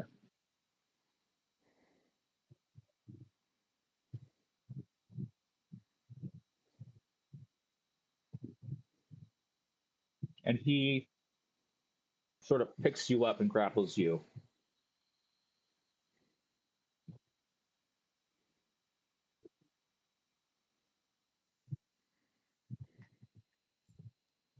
He was in the process of fleeing. He's gonna run around over here. Talon, your turn. All right. I'm going to. I had a plan until I saw Corvus go down.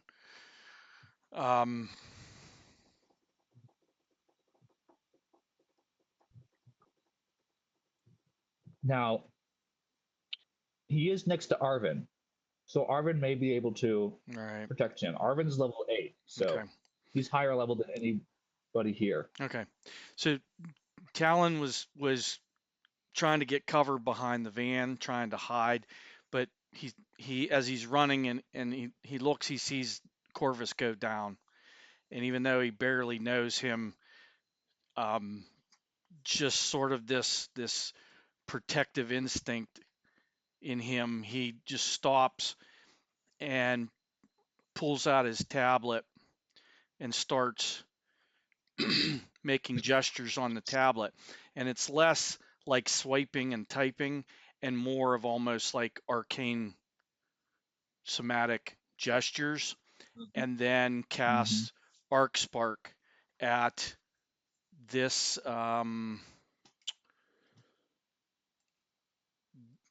This is the one that hit him? The one next to him. Yeah. So the one that hit him, he's going to cast Arc Spark. That has You a got a range of 55 feet. range is 120 feet. Perfect. And that's going to be 1d8 lightning damage if I hit. Spell attack.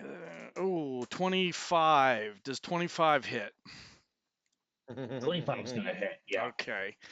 All right. And that's going to be 4 points lightning damage.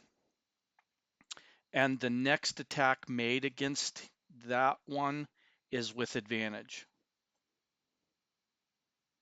All right, because the next Until attack is going to be before the He's end of trying to my protect next this guy. turn, anyone that attacks the first person that attacks him before the end of my next turn has advantage on the attack.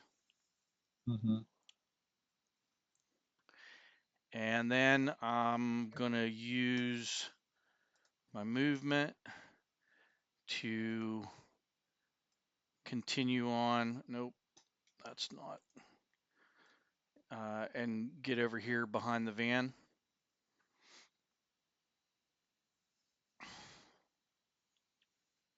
And Puck just goes, "Whoa, what was that spell? I've never seen that one before." And just kind of like very, very awkwardly kind of grin. A little bit proud of myself that it actually worked. And just sheepishly kind of shrug. All right. Ooh, that's a nat one for this woman here. Um, next up is Noldea. Okay. All right, so we are going to 2, 3, 4. There's 4 squares of movement. Well, you And I need guess, to get over that truck, huh? which would be an athletic. You would need to get over that truck for it to be 4 squares, Oh, which would well, take an acrobatics check. I just was kind of doing diagonal movement. Is that? I was going around. So 1, 2, If 3. yeah, if you did here, that's 5. Yeah.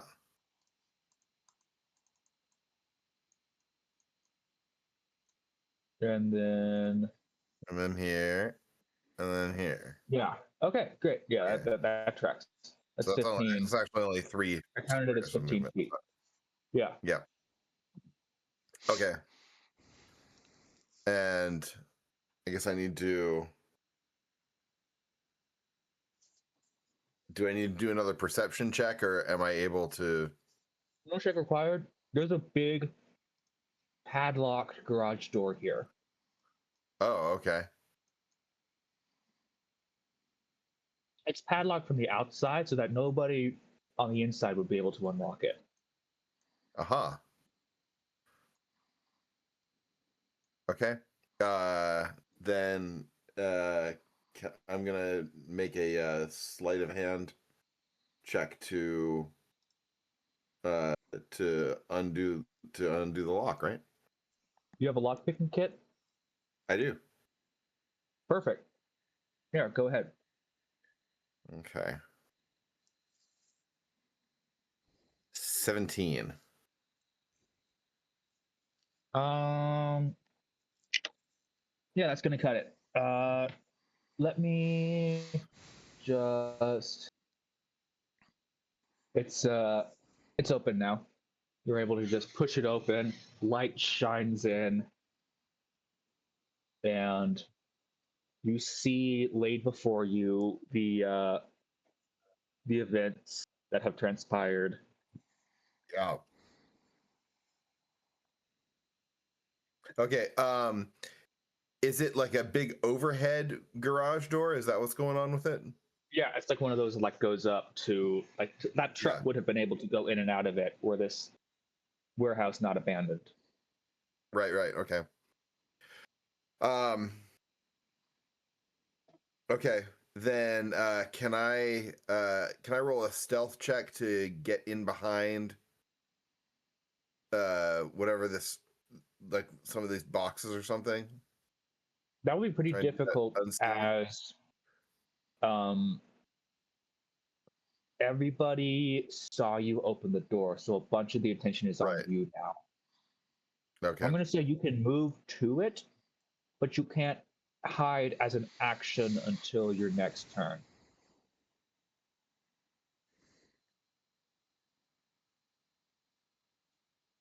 Okay. Well, I'm gonna say I didn't I'm gonna say I only opened it as high as I needed to get like underneath it. It makes a lot of noise when opening. People are Okay. going to notice.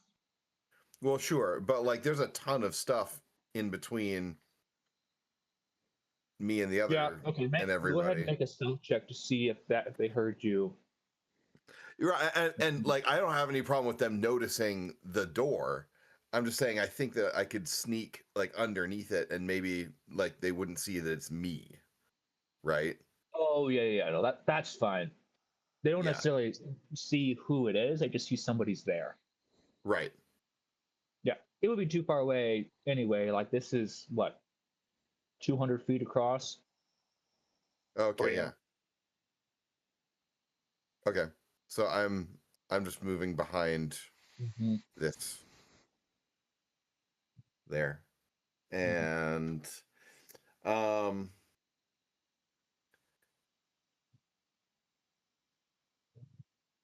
yeah, I can hide when lightly obscured. Okay. So Anything else you plan on doing? not at the moment, but I do just need to know really quick. And I'm sorry I haven't looked at this before. What are our rules for? Because I do have a pistol. What's just the quick breakdown Oh, that's right. on pistol damage and it's I mean obviously it's a dex modifier to use, right? Yeah. So it would be the same as a regular pistol modifier. Remind me, where did Noldea get this pistol? Is it a regular pistol or is it a Yeah. plasma pistol? No, just regular. Okay, yeah. That information should be on in D&D because D&D has regular pistols. Okay. Um, I'll look it up then real quick. Don't worry what about it. are the stats of Yeah, a I'll get it. I'll get it. pistol? I can look it up. You Okay, keep going. I'll find it.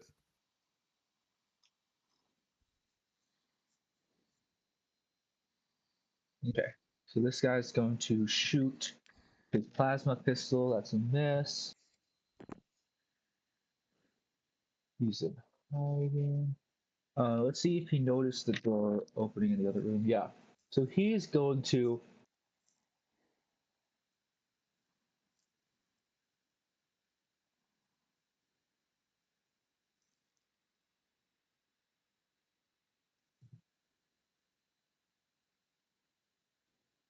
So you see, Noldea, this Birdman just, as soon as you get over to the thing, just Yeah. fly out of room and just fly out.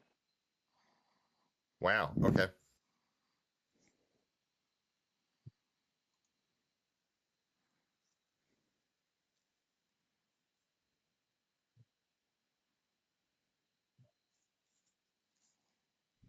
He's going to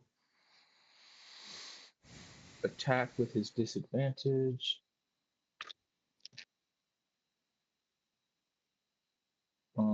With disadvantage, that is going to miss.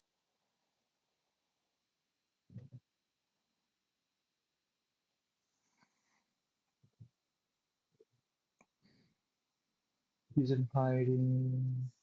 All right, now it is Arvin's turn. Arvin has, as I said earlier, has already cocked his shoulder plasma cannon, and he is going to go for the one that knocked Corvus unconscious, which means he gets advantage from what Talon just did.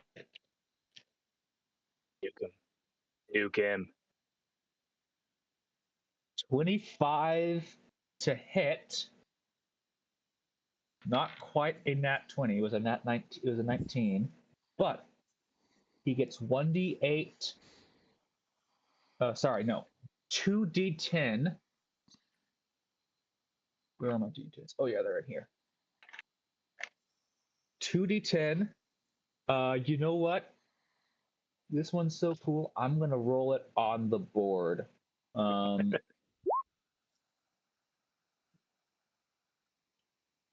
Oh, 15 damage to this guy.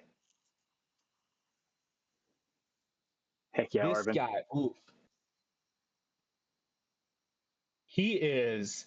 Bet you're glad he installed that plasma cannon as a school project last year. This guy My is down entire to outlook has what? changed. This guy is down to 1 hit point. And he is going to come in, lift you over his shoulder. That's 5 feet that way. He's got 25 feet of movement left.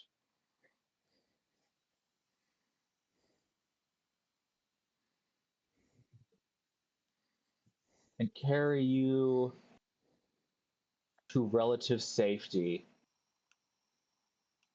He's going to do a medicine check to stabilize you. Is medicine intelligence or wisdom? Wisdom. Wisdom. Wisdom. Okay. Oh Dang it, gosh. the intelligence is so good. Yeah, he's stabilized you, so you're back to 1 hit point.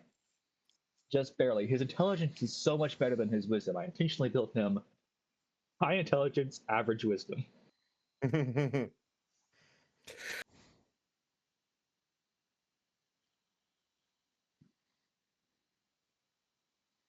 And that is going to be his turn. Edmar, it's your turn. Edmar is going to pull out his crossbow, Mm-hmm. and he is going to take a shot at the one who just got blasted. The one who Arvin just hit. Yep. All right. That's 50 feet. Is that in range? Yeah, it's got a range of 80 and then 320 at disadvantage.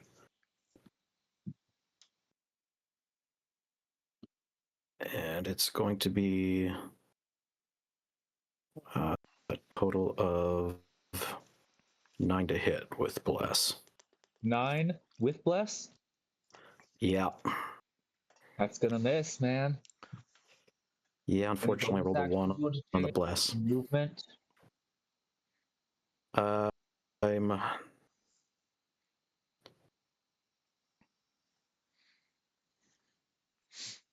I will do a bonus action of Healing Word on Corvus. See within range? Yeah, it's 60 feet. Okay. And so he You gonna heals. roll to heal, or you just heal? I just heal, and it's rolling a d4 plus 3, so he heals 5. Okay. Oh, Edmar, you absolute legend.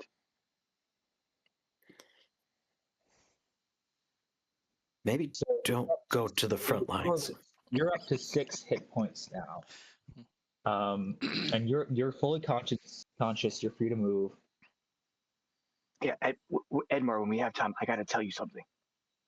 Later though. I'll just nod. And that is kind of the end of my turn.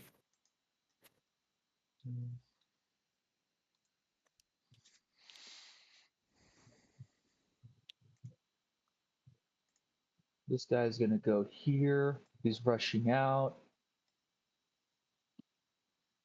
He's gonna stay.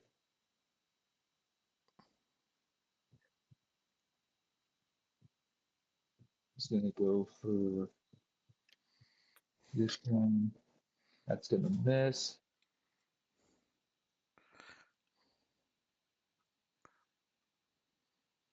That's gonna miss.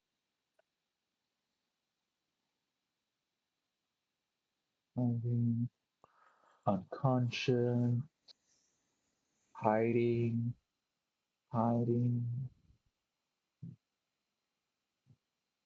Nat 20. All right, this guy's gonna hit the Goliath for double damage, which means 2d6 plus 3, which just 6, but whatever. She's still going for the ogre. That's a 4. That's gonna miss. Back up to the top again. Gonna go for the ogre. That's gonna miss. Unconscious. She's going for this guy again. That's gonna miss. Go for the ogre.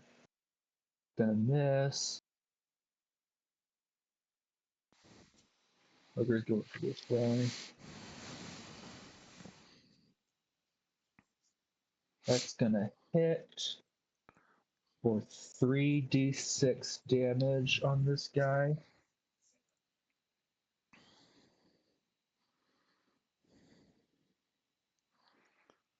Plus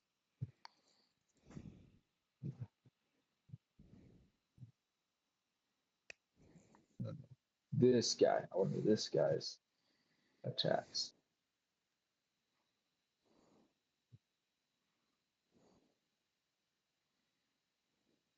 Let's see. So 12 damage total to this guy.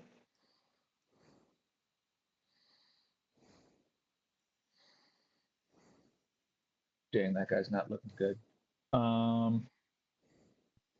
This Aarakocra here is just gonna fly out too.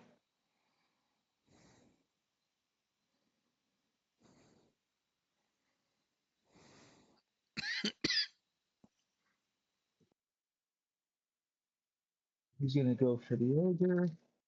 That's a nat 1. He's gonna go for the. It's gonna miss. Unconscious. I'm gonna go for the ogre. That's gonna miss. Go for the thing. That's gonna miss. Tooth is gonna go for the ogre. Gonna miss. He's gonna go for that guy. I do believe that misses. No, that actually hits. So let's roll damage for this guy. It's just 1d6, right? Yeah. That's 7 damage to this guy.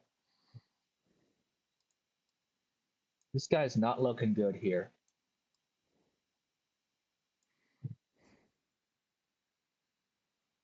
He's hiding. He's in range, so he's gonna go for the ogre. That's a nat 1. A lot of nat 1s for my good guys. That's gonna miss. So Puck turns to you. Do you want Puck to do anything, or are you just gonna have him stay again?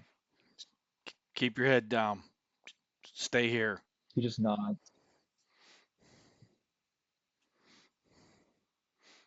Hiding. This guy's going to go for the ogre. Miss. That guy's gonna go for the people next to him. That's gonna hit.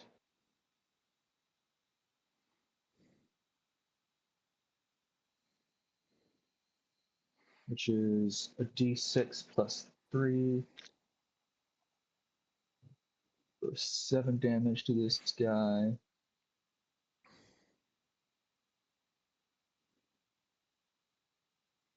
That guy's not looking good either. This dwarf is going to go for the ogre. What's her bonus again?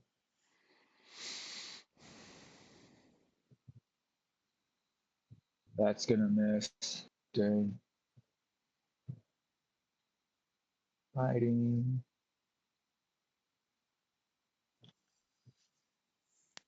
That's going to miss.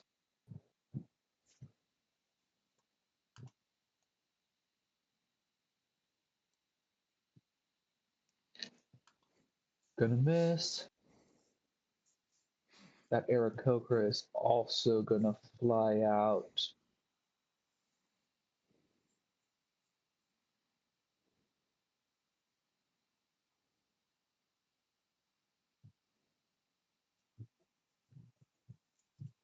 He's gonna go for the. That's gonna miss. To be fair, these guys are not soldiers, most of them. There's like 3 or 4 of them that have trained combat experience. The rest are all just students.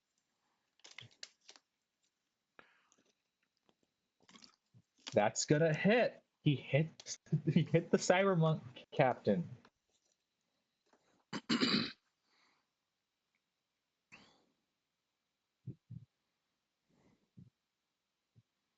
Which is 1d6 for 1 damage.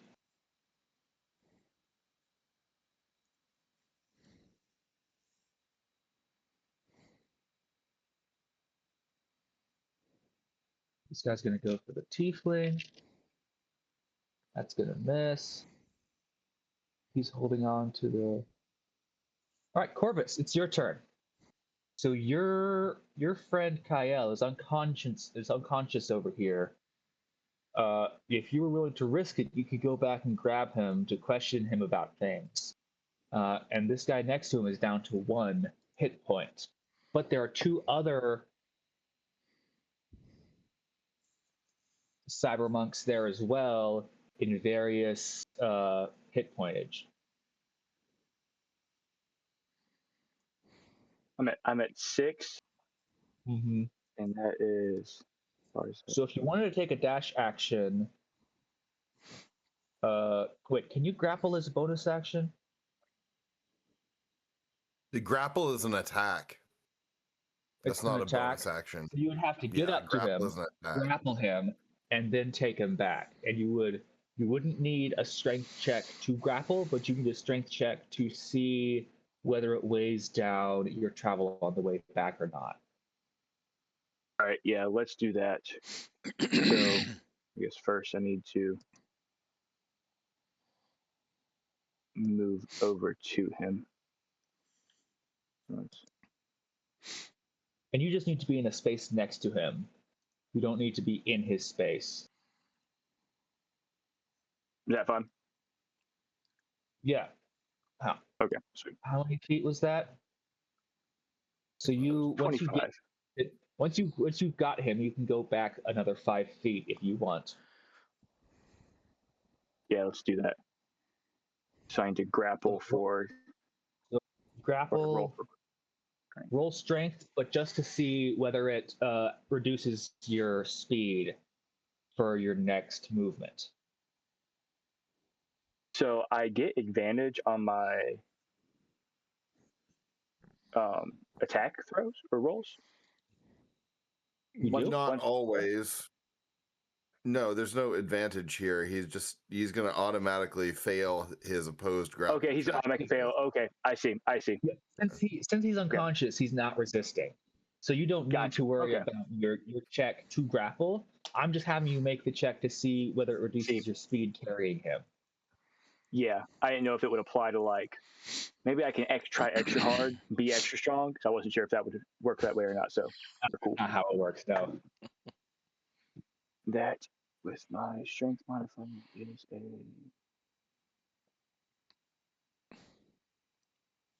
is a 14. 14. Yeah, your speed's good carrying this guy.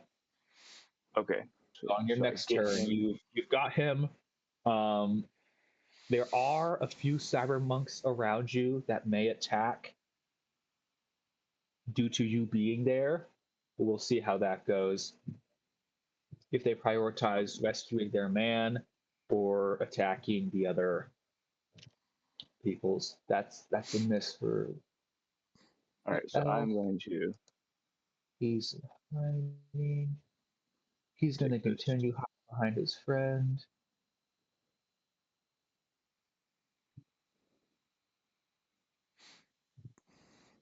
So you're moving there? Yeah. Okay. So this guy, he's only at 1 hit point, but he's going to follow after you and make an attack roll. But he is leaving this person's range, so he gets attack of opportunity on him.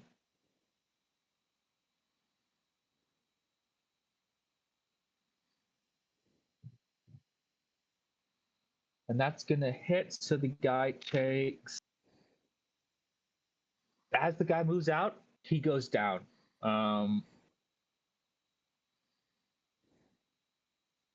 And he's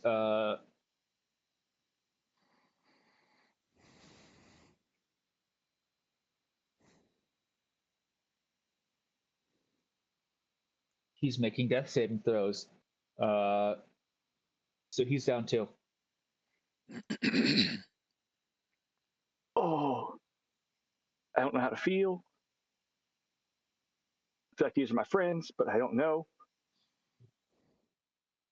All right, Talon, it's your turn again. All right. So, I think you mentioned that the one captain who's in the upper left corner there, The guy in the upper left is not a captain. He's just big. just the guy at the entrance is the captain. the guy at the entrance captain. Okay, but the guy in the upper left, you said was bloodied. Yes. Okay. All right. So But Talon. all but two of the cyber monks here in the building, out of the building, they're fine. But Okay. only two of the monks in the building are not bloodied. Okay. All right. Talon's gonna. Go ahead. He may be in range, but you wouldn't be able to get through. You would have to be line of sight for most spells, right? Yeah. And this truck here, this van here, Mm-hmm. would be obstructing your line of sight. Mm-hmm. Okay. If I move 30 feet to, I don't know if you can see that. It's got tinted Can't. windows. You'd have to move out of the way of Now, if I the move windows. up to here, can I get a Yeah, you would be in clear line of sight? up there. Yeah. Okay. All right. So Talon's gonna You could look over the hood. Talon's gonna run up to the front corner of this van and do the same you're gonna thing leave again. Behind, Hmm. and you're gonna leave Puck behind. Yeah. Yep. I'm just Okay. gonna look at Puck and say, "Stay down," and I'm gonna run up to the He's front just gonna corner of give that van. two shaky thumbs up, and then he's And gonna like tentatively like fly himself up above the van to watch. That's not staying down, Puck. That's the opposite of staying down. So I run up to Okay. the corner of the van, Naturally curious. and when I get a clear shot at this guy, I'm gonna cast another arc spark at him, and that's gonna be I'm gonna use that bless. Okay, that's 8. 14. Does 14 hit him? 14 does not hit. Nah. No, this guy's a little tougher than the other non-ogre monks. All right. All right. That's my turn. So you were going at that taller guy up there next to that van. Is that right, Yeah. Fred? Yep. Yeah. Okay. Mm-hmm. Okay, she's going to the ogre. Nat 20. Come on. Yeah. Which is going to be double damage. So that's 2d6 plus 2. That's 10 damage total to this captain here. He's slowly but surely taking it. All right, Noldea, you are here behind Behind those crates or whatever. those crates. That's just some random dude there next to me. Is that right? Yeah, he's been running out to leave. Yeah. Okay. Let me check. Did he have a turn yet that I forgot about? Because I think I he don't was know. the only tiefling that I had. Let me go back through and make sure he wasn't supposed to run away. Okay, yeah, he hasn't had his turn yet. Okay. All right. Well, I'm gonna move to here. I already measured that out. That's 35.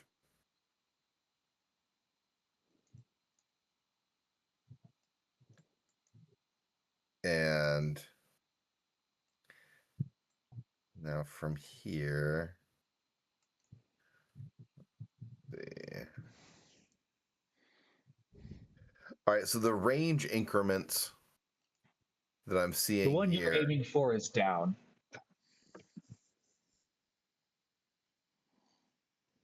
No, no. I was asking the range increments. It says I don't know if you know this off the top of your head. It's 50 and 100, 150. Do you know what that means off the top of your head? So 50/100 Slash 150. /150. Yeah, you've got 150. Anything over It's more 50 feet is complicated at than that, but you've got disadvantage. 150. Yep. Yeah. It's a disadvantage. Okay, great. That's what I was looking for. Thank you. Okay, so the other one. So there's one next to So the one Kian. everybody's been having trouble is- with is the ogre at the front. Everybody else has been pretty guy. decent to hit. Yeah, the guy next to me is Okay. down.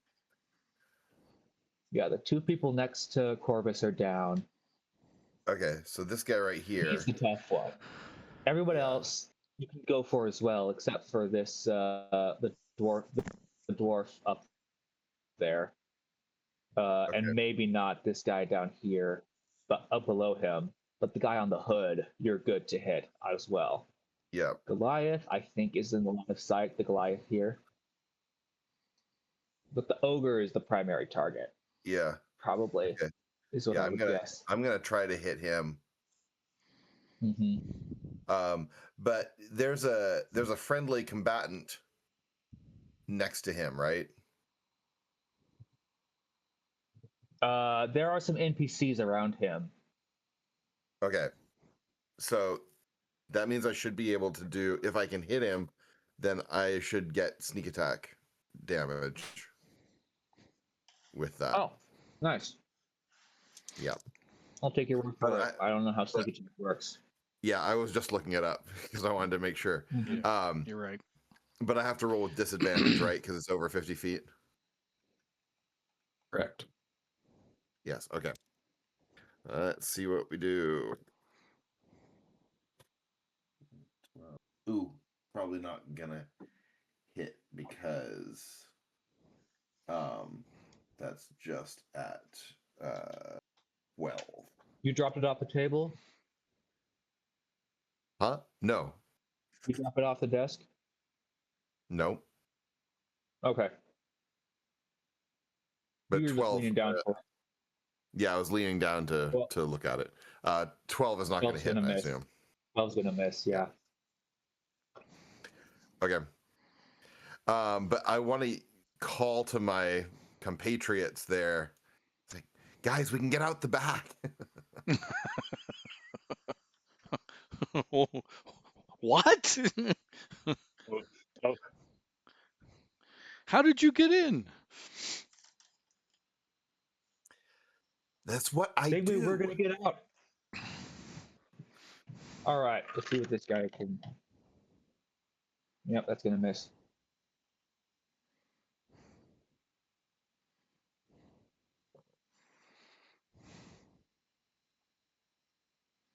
That's gonna hit.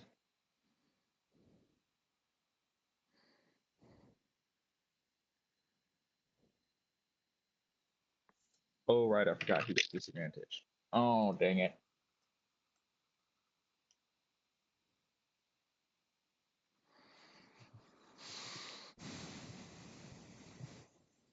All right. Arvin Solmar. He's going to go over to you. That's 10 feet. He's going to grab this guy from you and just be like, okay, what's your play here? We taking these guys in? I'm sorry. Is he talking to me? My bad. I was thinking about something. He goes, what's your play here? You know these yeah. guys? I definitely know one of them. I don't know how much I trust Arvin at this point. He takes the mask off the other one, and he's another one of your fellow initiates. You didn't know him well, but he was also in one of the initiates alongside you. Okay. You know him? I don't. I heard most of what you said. I heard most of what. So he unmasks the other one, who's also one of your fellow initiates, like one of the ones in your year. Yeah. Sorry. I saw Fred's thing light up. I didn't know if he had said something or not. That was my bad. I heard what you said about them from Arvin. So he was right next to you when all that went down. So he's got a pretty good idea of what's going on. He's just like, dude, I get it. You got secrets. Yeah, let's move them out of here. We got to question them or talk to them after we escape. So yeah, pick him up and get him out of here. All right. Because of his metal arm, he gets to grapple as a bonus action. So he gets to dash all the way over there next to Puck. Edmar, it's your turn. I'm assuming Edmar heard Noldea since he's the closest. Do a perception. 21. Yeah, you heard him. You heard her. Okay. So then I will call to Corvus. Noldea says there's an exit in the back. Let's go. And I will fire my crossbow at the captain. All right. To see if I can help with that at all.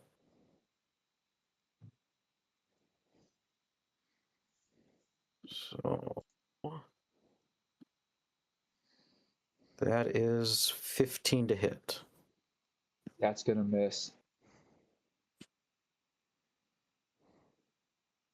All right. And then I'll head back to about here. All right. I'm gonna be right back, and then I'll go do the fighting for the tieflings. So, Kian, that was your initiation to D&D combat. Going This going is so going down. this is so good. Well, not only did I go down, I was then saved by two of you. That was this is everything. This is everything I ever wanted out of D&D. This is fantastic. All right. This guy's gonna continue fleeing and make it out there.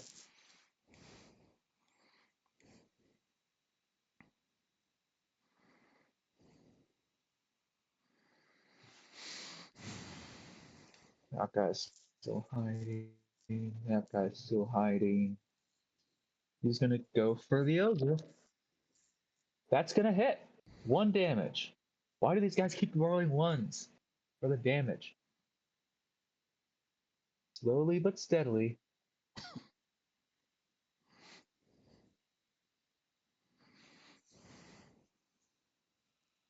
She's gonna shoot at the. That's gonna hit. That's gonna be 2d10 plus. Where'd my d10 go?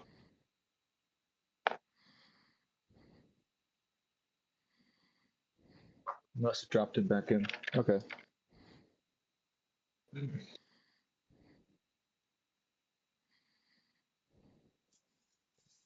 That's 7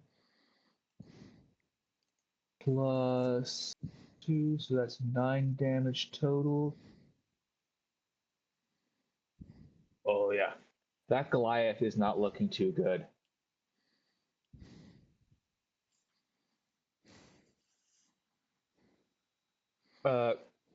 Have Corvus do a perception check, real quick. I knew this. I knew this was coming. Oh, okay. That is an 18. You knew this was coming as soon as what? As soon as I had a feeling that I knew who the large man was. Yeah, no, yeah. It's you only know one Goliath monk. Yeah, and since these are all monks, it's the guy that was mean to you with in initiation and growing up. Oh, I am absolutely petty right now. Okay. Yeah, you've Awesome. got Kyle, who is down. That tiefling is hiding. That tiefling is also hiding. That tiefling is right there. Let's see if he can hit. That's gonna miss. Hiding. She's gonna shoot the ogre. That's gonna miss.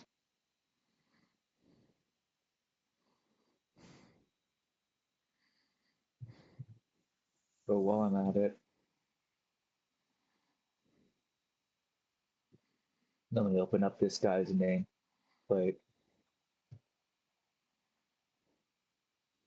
tiefling number 32. He's gonna go for. That's gonna miss.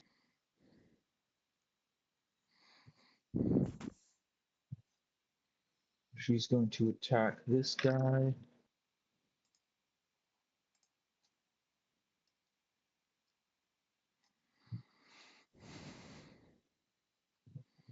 "12 is gonna miss.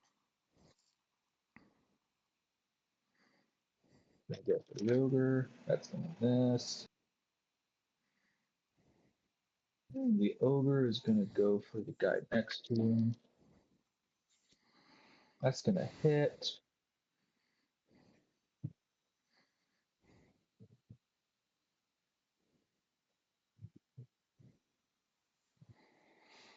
You guys are lucky you have not had to fight this ogre because he has a +9 to his sword and to his unarmed strike. and his damage rolls are 2d6 piercing and 1d6 lightning. That's rough. That's a TPK. That's a 15 total to knock this guy unconscious. Conscious, which means that guy's unconscious as well. He throws him in the back with the others. Yeah, no, this guy, he was a level 8 monk. So you guys are pretty lucky you didn't get around to him.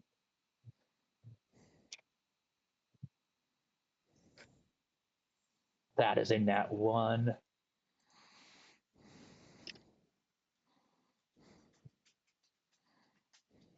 That might hit. Does that hit? No. Not quite.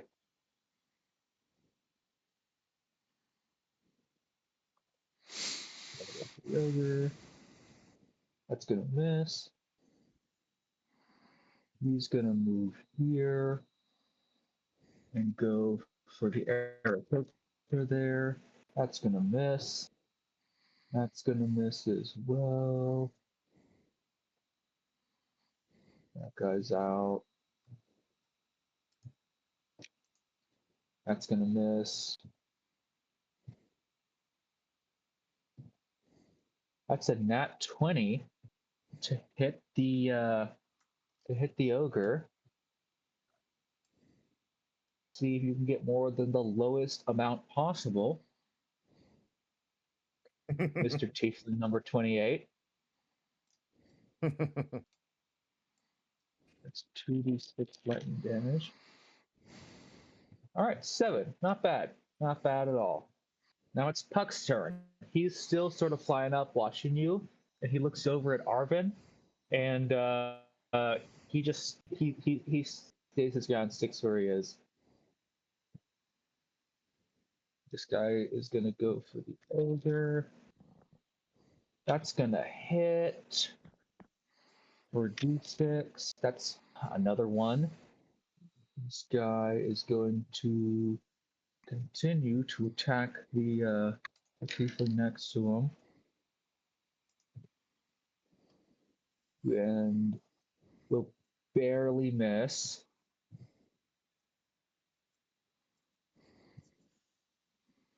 She's going for the ogre. Gonna miss.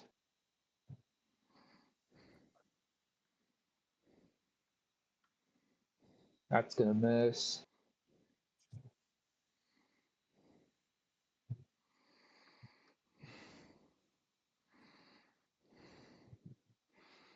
She's going for the ogre. That's gonna miss. He's going for the ogre. That's just barely gonna hit. That is 8 damage to the guy.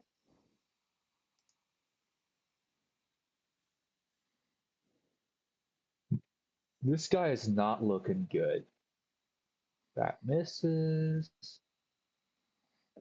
He's gonna go for the tiefling next to him. That's gonna miss. Corvus, it's your turn again. Petty or safe? I'm gonna be petty. So I want to. If I'm grappling him and I run, am I allowed to do another attack part of the way through my run? If you can do the attack within going 30 feet, so you go 30 feet and still attack, but you can't go any more than 30 feet and attack, which is how it works normally. But because you did well on your strength check, you're not weighed down by him. Okay, fantastic. I want to move he and I there at first. I want to throw one of my, I have 3 daggers left. I want to throw one at, is it Rylan? Is that his name? Tobin. The Goliath? Yeah. I may have used the wrong name for Okay. him earlier, but his name's Tobin. I just, Yeah, I want to since roll throw 20 wasn't a, up, have the. Go ahead. What's the range on throwing a dagger? so it's 20 without disadvantage. It's up to 60 with disadvantage.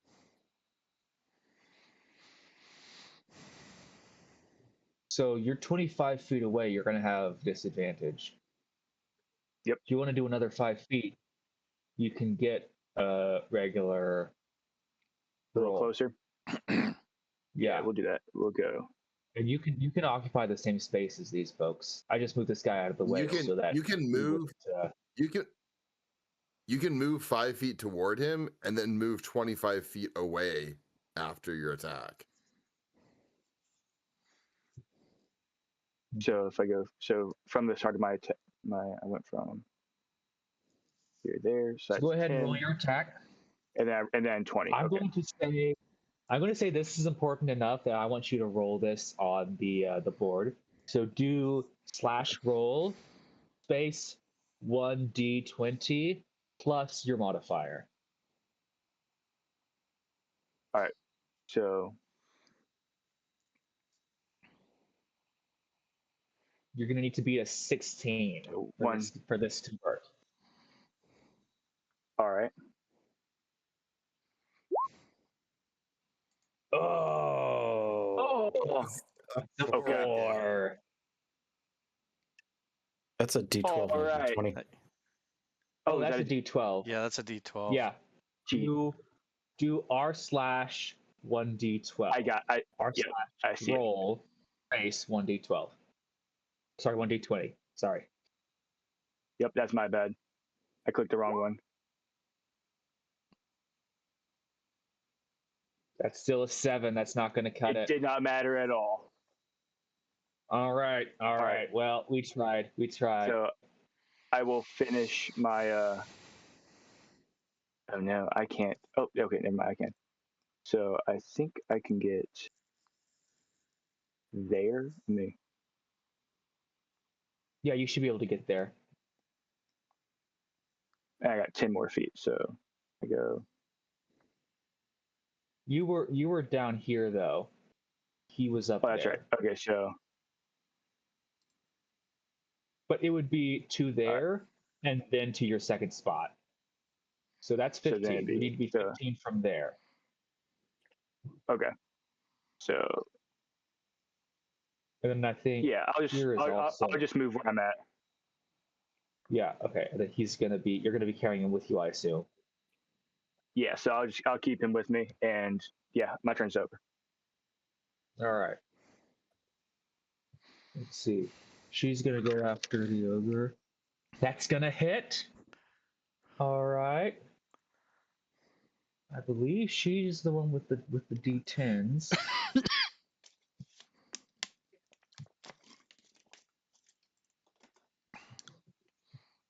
No, that's D6, but it's 2d6 plus 2.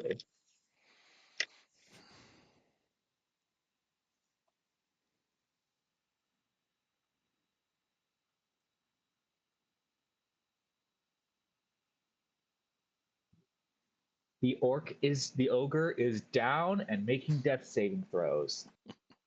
Yay.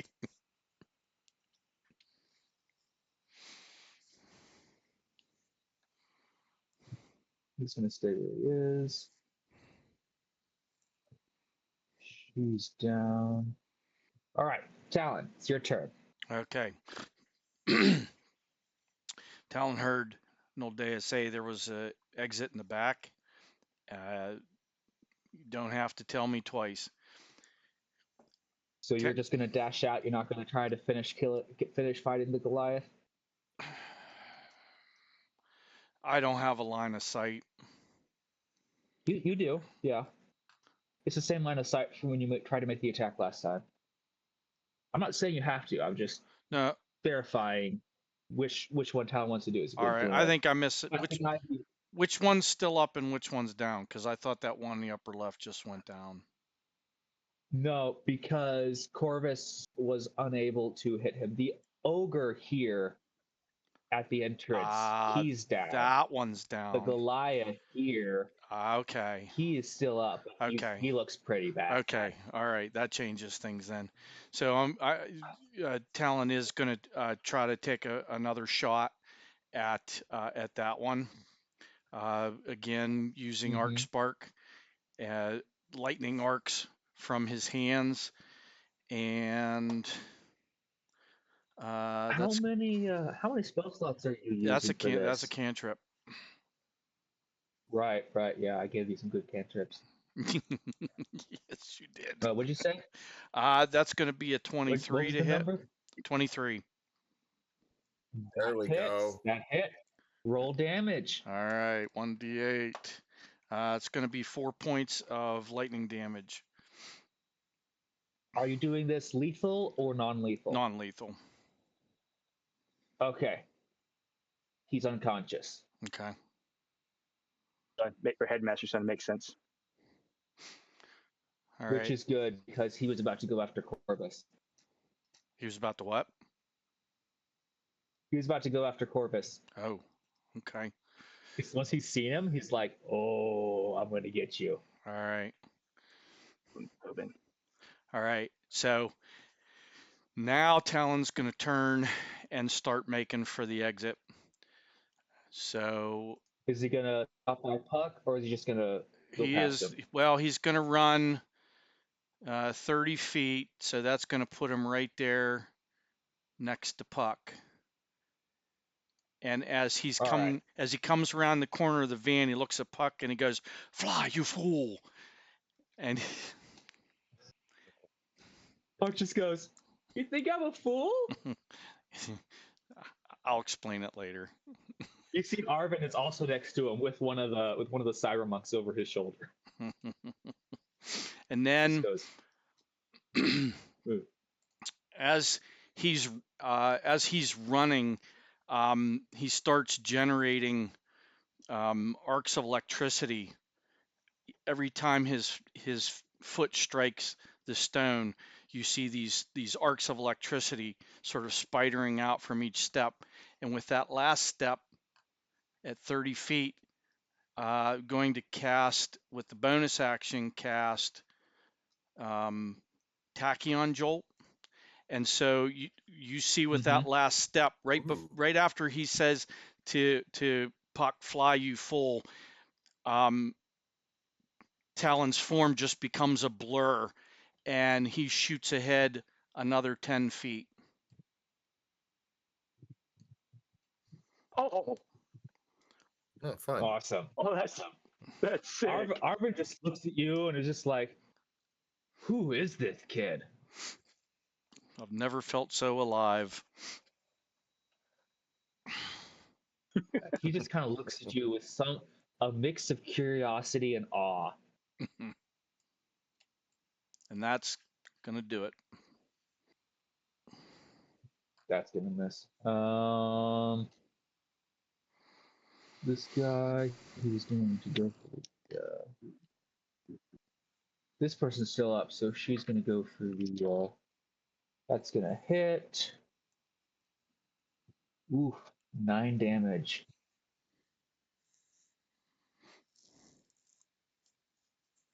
So this guy's down, and she's gonna carry him out. All right, he's doing his first death saving throw. The ogre is. And I'm doing it with these special dice I got. They got little hearts and skulls on them. That's a heart. He's at one save.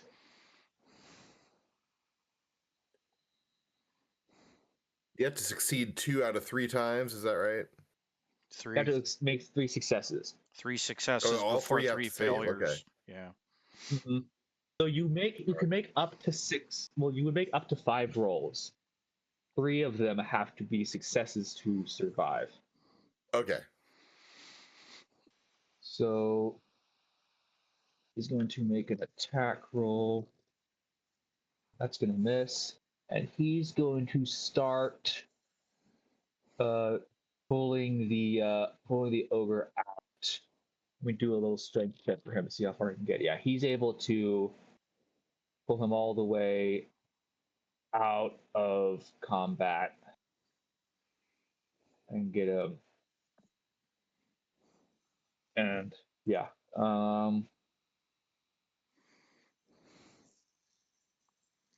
he's out.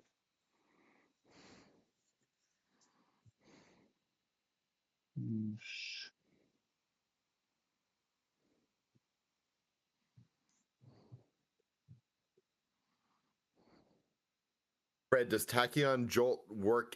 Is that like you can add 10 feet? You can do 10 feet whenever, or do you have to have moved 30 feet already?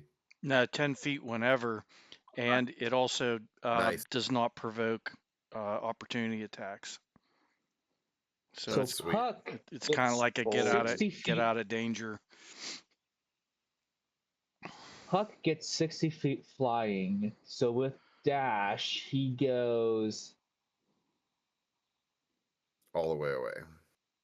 Yeah, He's the he's first one out. over here. Okay. And he's just sort of sitting there waiting for you guys to catch up because he doesn't want to.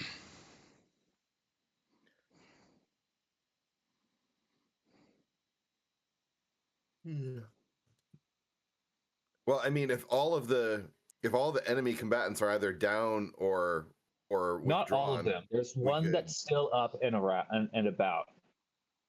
Okay.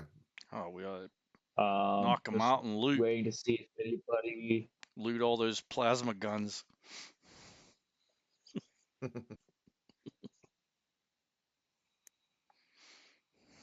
She can't find.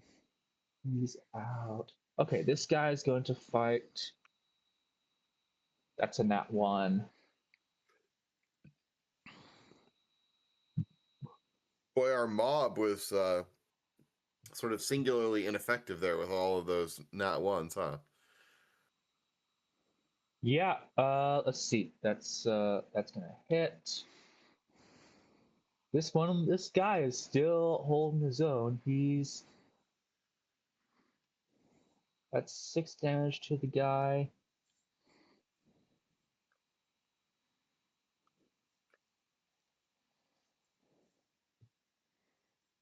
She's doing that. All right, Corvus. It's your turn again. Yes. What are you? You gonna start fleeing? I'm going to. Oh, absolutely. Yeah, Goliath's. Tobin is down. Yeah, I'm gonna dash.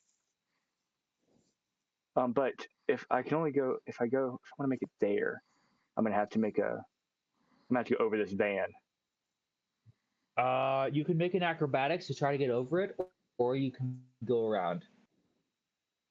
What's the fun in not making an acrobatics check? I'm gonna make an acrobatics check. All right. You got to be pretty good at acrobatics. Let me see. I am. Oh yeah.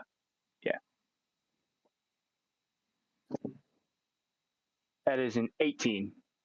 Nice. Yeah. You're holding on to Kyle. Oh, sorry, Kyle. You just sort of run, and you get a jump start, jump onto the hood, and then jump back down, all while still just sort of holding on to him and keeping your balance perfectly. And you just rush past Talon and get to your right there. Your destination. Hashtag just monk here. things.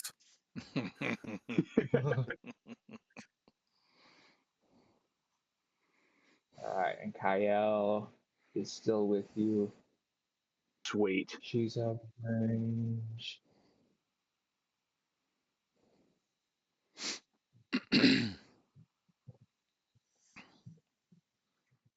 All right, Talon, it's your turn again.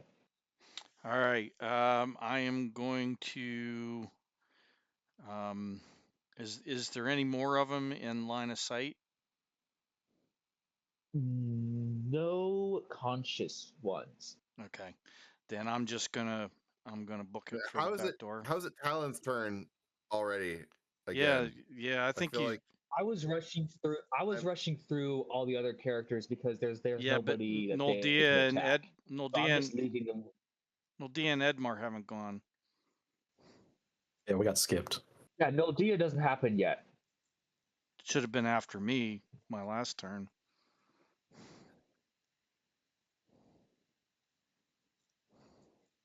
I feel like you guys did go, but okay. Yeah, no, I did not get another turn after the last time Talon went, and neither Yeah, I did didn't either. Edmar. Okay, I'll let So you guys. Yeah, that's okay because all I'll let you guys do double dashes. I thought I just wasn't yeah, because paying all I'm gonna attention do, again. I thought all I'm I thought gonna the do same thing. is come to the back here. Yeah, when it gets y'all's turn, you can just go Yeah, that's double your dash speed. yeah. So we're just gonna head. We're just gonna right out the back. That's 45, 50, 60, 70. I'm just gonna wait back here. And actually, for the second turn, I'm actually gonna climb up on top of this. I'm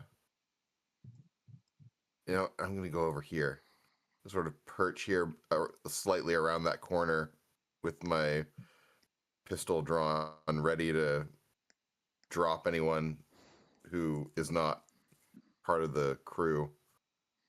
I'm sorry, where'd you go? Like Oh, you're off screen. right here, Yeah, I see you. right here on the So hood of this you truck. jump up on the hood. Yeah, Yeah, just give but me but kind give of me an like acrobatics check. around that corner. Yeah, give me an acrobatics check to get Yeah, up on it. 22, or sorry, 24. Oh yeah, easy. It wasn't even that high anyway because it's the hood. Yeah. All right, and then well, oh yeah, Talon, you were supposed to go. I'm No, I'm just Edmar's supposed to go I'm first. just dashing Well, 60. I was just gonna give you guys double turns Oh, okay. to simplify it, but I didn't. Okay. Yep. Yeah, I'm just dashing 60 feet, so I'm not doing anything else. Okay, yeah. And you know what? I'll do another tachyon jolt, get an extra 10 feet to get outside. All right. Is that a cantrip? Yep. That's so badass. I know. Well, I love when you it. I love combine it so much. technology with magic, you get some really cool things. Also, I used AI to help me make them, so Nice. Yeah. Yeah, I'll tell you, Adam, I'm having a lot of fun with it. Just trying to oh yeah, just yeah. come up with synergies between arcane and technology and then like flavoring it. It's a lot of fun. Yeah, I love the flavor of the it's like the lining of your jacket that like produces the force field for your mage armor. That's pretty Thanks. great. Yeah, I'm just trying to think of ways that like he's using technology, but it's like half arcane, half technology sort of mixed Hmm. together. So I'm just trying to come up with, things, but not like be repetitive. So I'm kind of running out of ideas. I've blown them all on this one fight. All right, Arvin's still carrying the guy, and he's following you guys. Edmar, as I said, you get two. You can get a double dash, so you can go 120 feet, unless you want to do something else. I'll just for the first one, I'll do a dash over here, and then I'll kind of hold position behind the boxes, waiting for Corvus. So I will Good call. hold an action of a crossbow bolt in case an enemy comes chasing him. Perfect. Perfect. That everybody's down. Yeah, Puck's staying where he's at. He's waiting for you guys all to.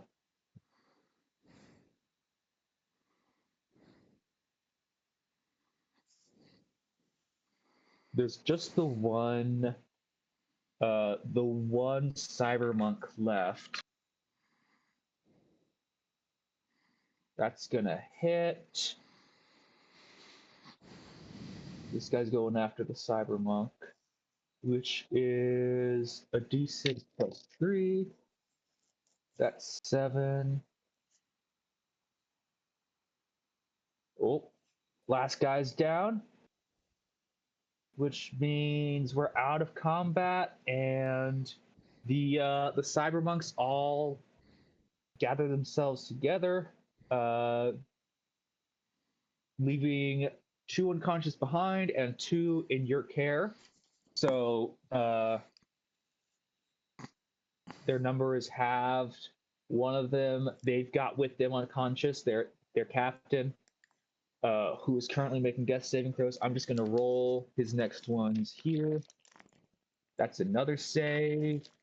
That's another save. He's back up to 1. So what are you guys going to do now? So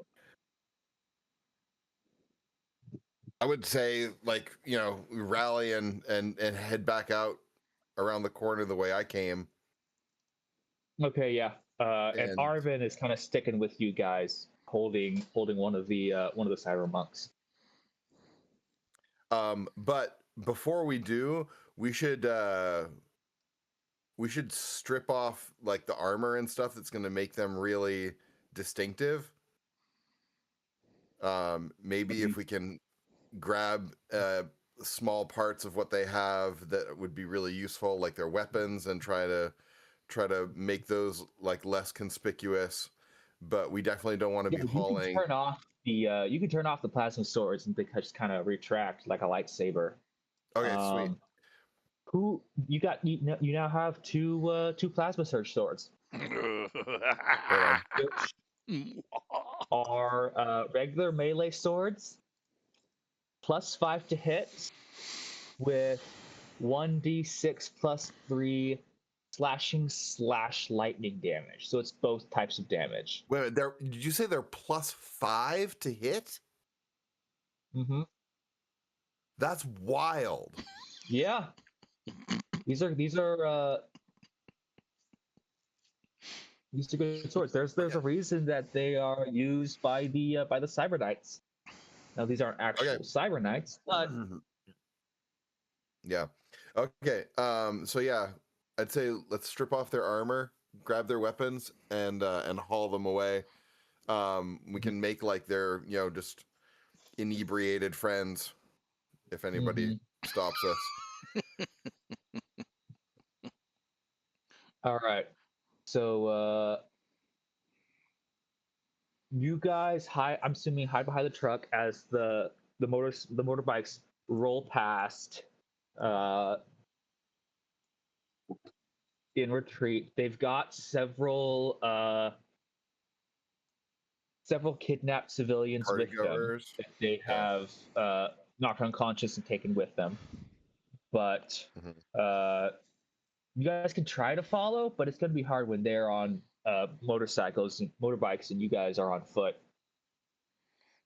Yeah, no, I think I'm calling an extra large auto car to get us back to where we need to go. Okay. Do I have this? I have a safe house or something, like some other place where we can go, like not back to the dorms, right? Roll a history check.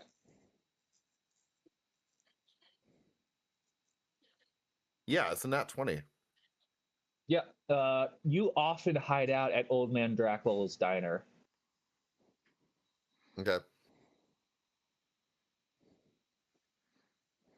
So you rush off. It's so you call a taxi. This big van pulls up, rolls the window down, and it's the same gnome. Hey, you've got company now.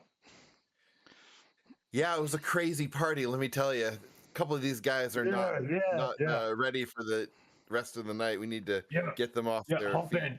Hop in. Where are you headed tonight? Old Man Grackles. Yeah. Out in Bridgegate? That's right. That's got to be a pretty penny. I don't mind if my voice is different. I forgot what voice I was using an hour ago.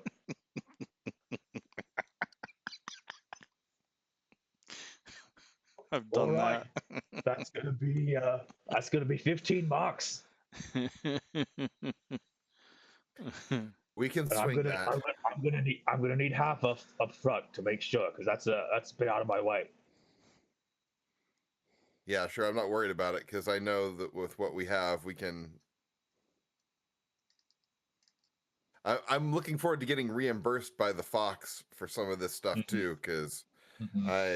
I think we're doing heavy lifting here. But Mm. yeah, I'm not worried about it. We're gonna pay the man and get on the road. We need to get away from All here. right. Is Puck Robin still with So us? about yeah, Puck Robin's with you. Is he in the car? Is he in the Arvin car is with us? with you. In the Yeah, car. he got in the car with you, Okay. as did Arvin with Okay. the other Cyber Knight, All right. Cyber Monk. All That's right. an extra. That is an Um, extra large I, auto car. I want to have. I want to oh have. yeah, no, it's a big old 20-passenger van. He switched cars. He's just like, yeah, I got like 20 auto cars that I use. I use them as I run a rental car business. I I work for the taxi company. It's a very lucrative business. I want to have a word with Puck Robin on the ride back. Yeah. Hmm. So Yeah. what you saw here tonight, you cannot tell anyone. Yeah. Yeah. Of course. Do you understand? I couldn't. Do you understand? Absolutely. I know you're the announcement guy, but Listen. If you cannot tell anyone what you saw. For one, it's going to incriminate you and put you where we were not supposed to be. But two, it's going to cause a lot of problems for me. You have Oh no. you have to keep I this absolutely between understand. us. Can I I insight promise. can I insight check them? Yeah. Of course.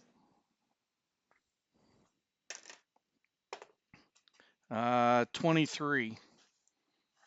Yeah. No. He is absolutely genuine. Okay.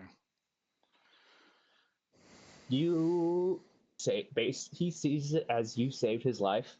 Not only that, but he also had a lot of respect for you to begin with. Uh, so he is very happy to simply go along with whatever you need. All right. Yeah, no, I get it. Neither of us are supposed to be there in the first place. Uh, Obviously, your father would not approve of the type of magic you're doing. You think? Yeah, and Arvid goes, "Yeah, I. What kind of magic are you using? Because that looked like you were using it off of a tablet." Um,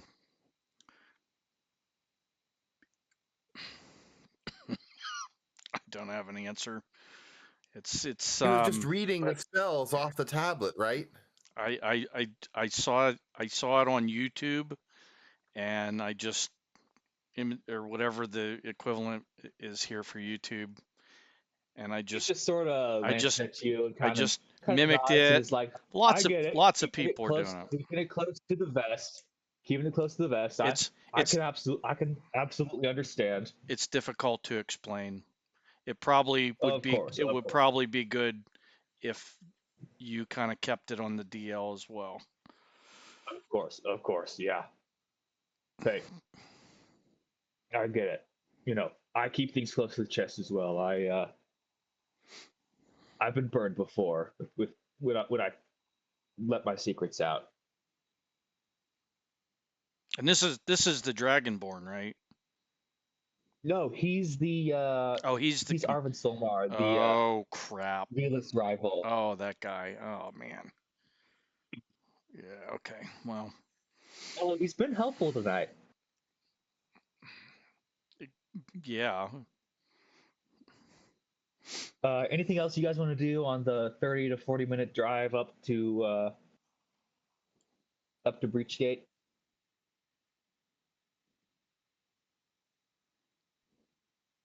nothing I want to say in front of Arvin or oh, what's your friend's Talon? Puck. Puck Puck. Robin. Yeah, nothing I want to say in front of Puck Robin Robin. or in front of. Definitely not named after the Midsummer Night's Dream character. Oh. Yeah, nothing I want to say in front of Arvin or Puck Robin. All right, so you guys make it to Drackle's. He pulls up, holds his hand out for the other for the other half of his payment. Yep. I'll throw him whatever's left over. I'll pitch in. You have money?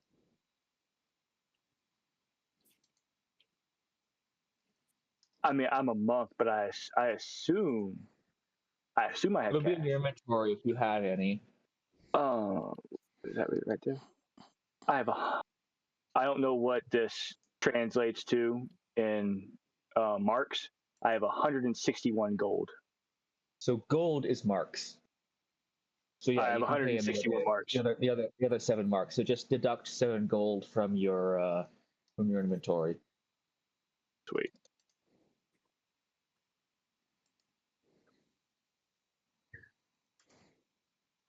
All right. I'll throw him one extra. Have you gotten rid of the map, Talon?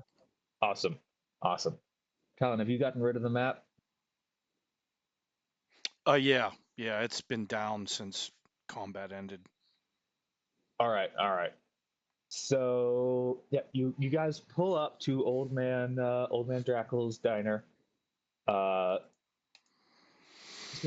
soon as you get in, you see there's a closed sign, but you easily pick the lock and get in and let yourself in. It's a regular occurrence, happens all the time. The bell rings, Drackle comes out. Oldea, who are your friends? Well, some are friends, and some are folks that we have some questions for. So if I could use the quiet room in the back, I'd much appreciate it. Oh, you need to know your friends a little better. No, I get it. Feel free to use the room in the back, and let me know if you need me to talk some sense into them. I think we'll have that quite well managed, but I appreciate it. He cracks his knuckles, and which isn't as intimidating from a 200-year-old goblin, but he opens the door and just gestures you in. Yep. So we'll haul the folks up in there and chuck them down on a chair and start tying them up. Yeah. Maybe not Corvus's friend, but definitely the other guy. I would say, guys, have I told, just out of game, have I told them yet that I know these guys?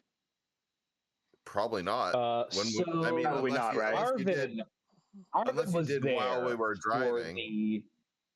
Arvin was there for the initial confrontation between you and Kyle. So he knows but he and I both pretty much what's going on between you two.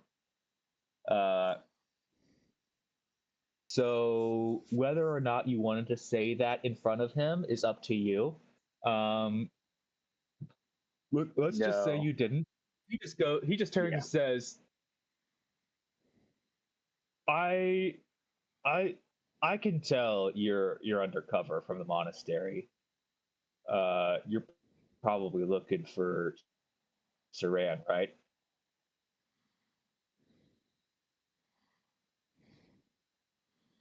Yeah, I am. I would appreciate it if this stayed between us. Of course, yeah. I can see why they wouldn't consult the professionals for many reasons. He's a tiefling, and they don't want to spread panic. Makes sense. Um, Here, he hands you this chip and says, if you ever need any assistance, plug this into your phone. It'll ping me, and I'll see what I can do." And he hands it to you, sort of nods, and walks out. All right. I So just I want to look at yeah, Puck I assume they Robin. heard that. I want to just kind of look at Puck Robin, like kind of expectantly, like, He's like, "Yeah, yeah, no, I know. Keep it quiet.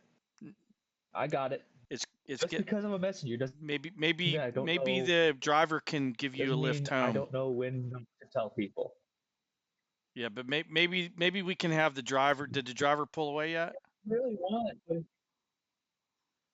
Yeah, He's driver. got Driver wings. already He left. can fly himself home. Yeah. Oh, yeah. You can Yeah, fly. I What do can, you? I You can don't fly need home a. if you need, but Yeah. are Maybe you maybe you. sure? I mean, I've got some investigative skills. I could help if you need me to.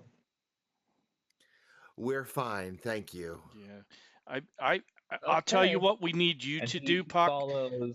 I need you to go back to the dorm and find out what's going on, because news of this raid and the fight has to have made it back to Arcana Magna. I need you to go back and find out Nods, what sort of what's flutters his going around, wings, what the and rumors are, and then let us know if our cover's been blown or not. That's your mission, should he you choose nods. to accept it. Oh yeah, no, no, I'll do what I can. He sort of flutters his wings, sort of Yep. leaps off the ground and sort of whooshes out. Yep. And as he goes, I say, "Good luck. We're all counting on you."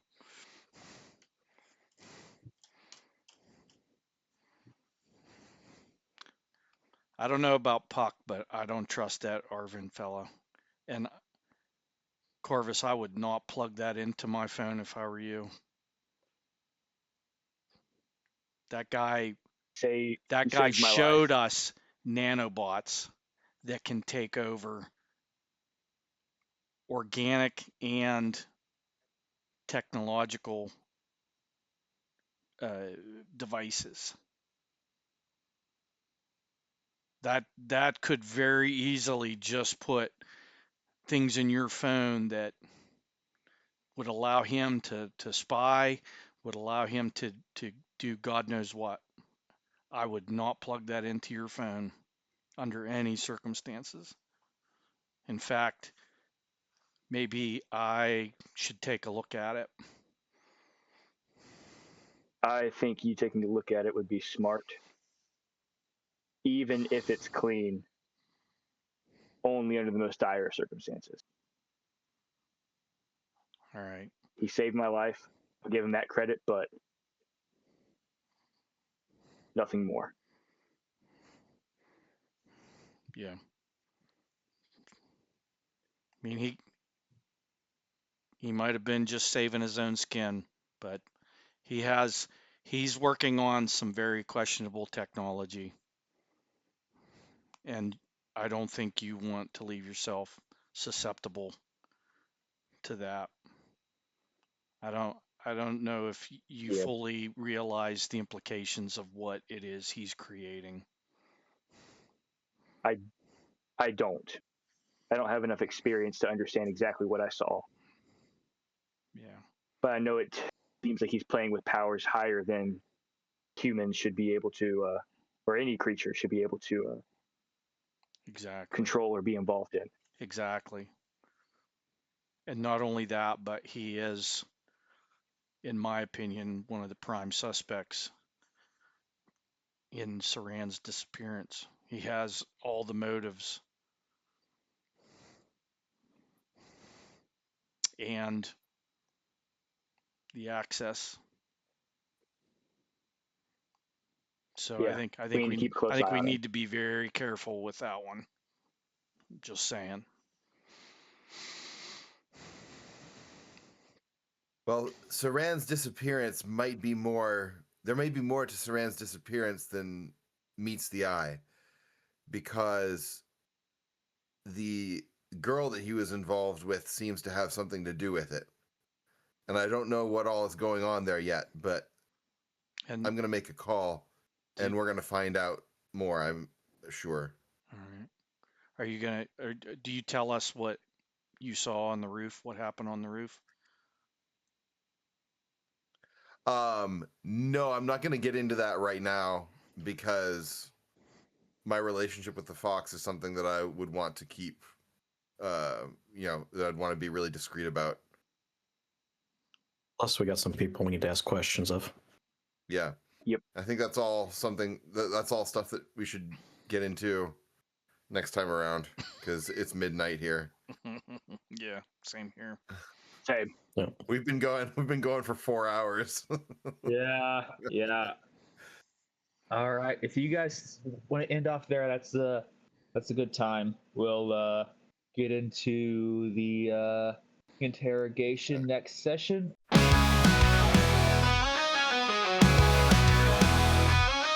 City's got teeth and it's hungry tonight. Magic and metal in the glow of the lights. From the forge to the grid, we're all chasing the high.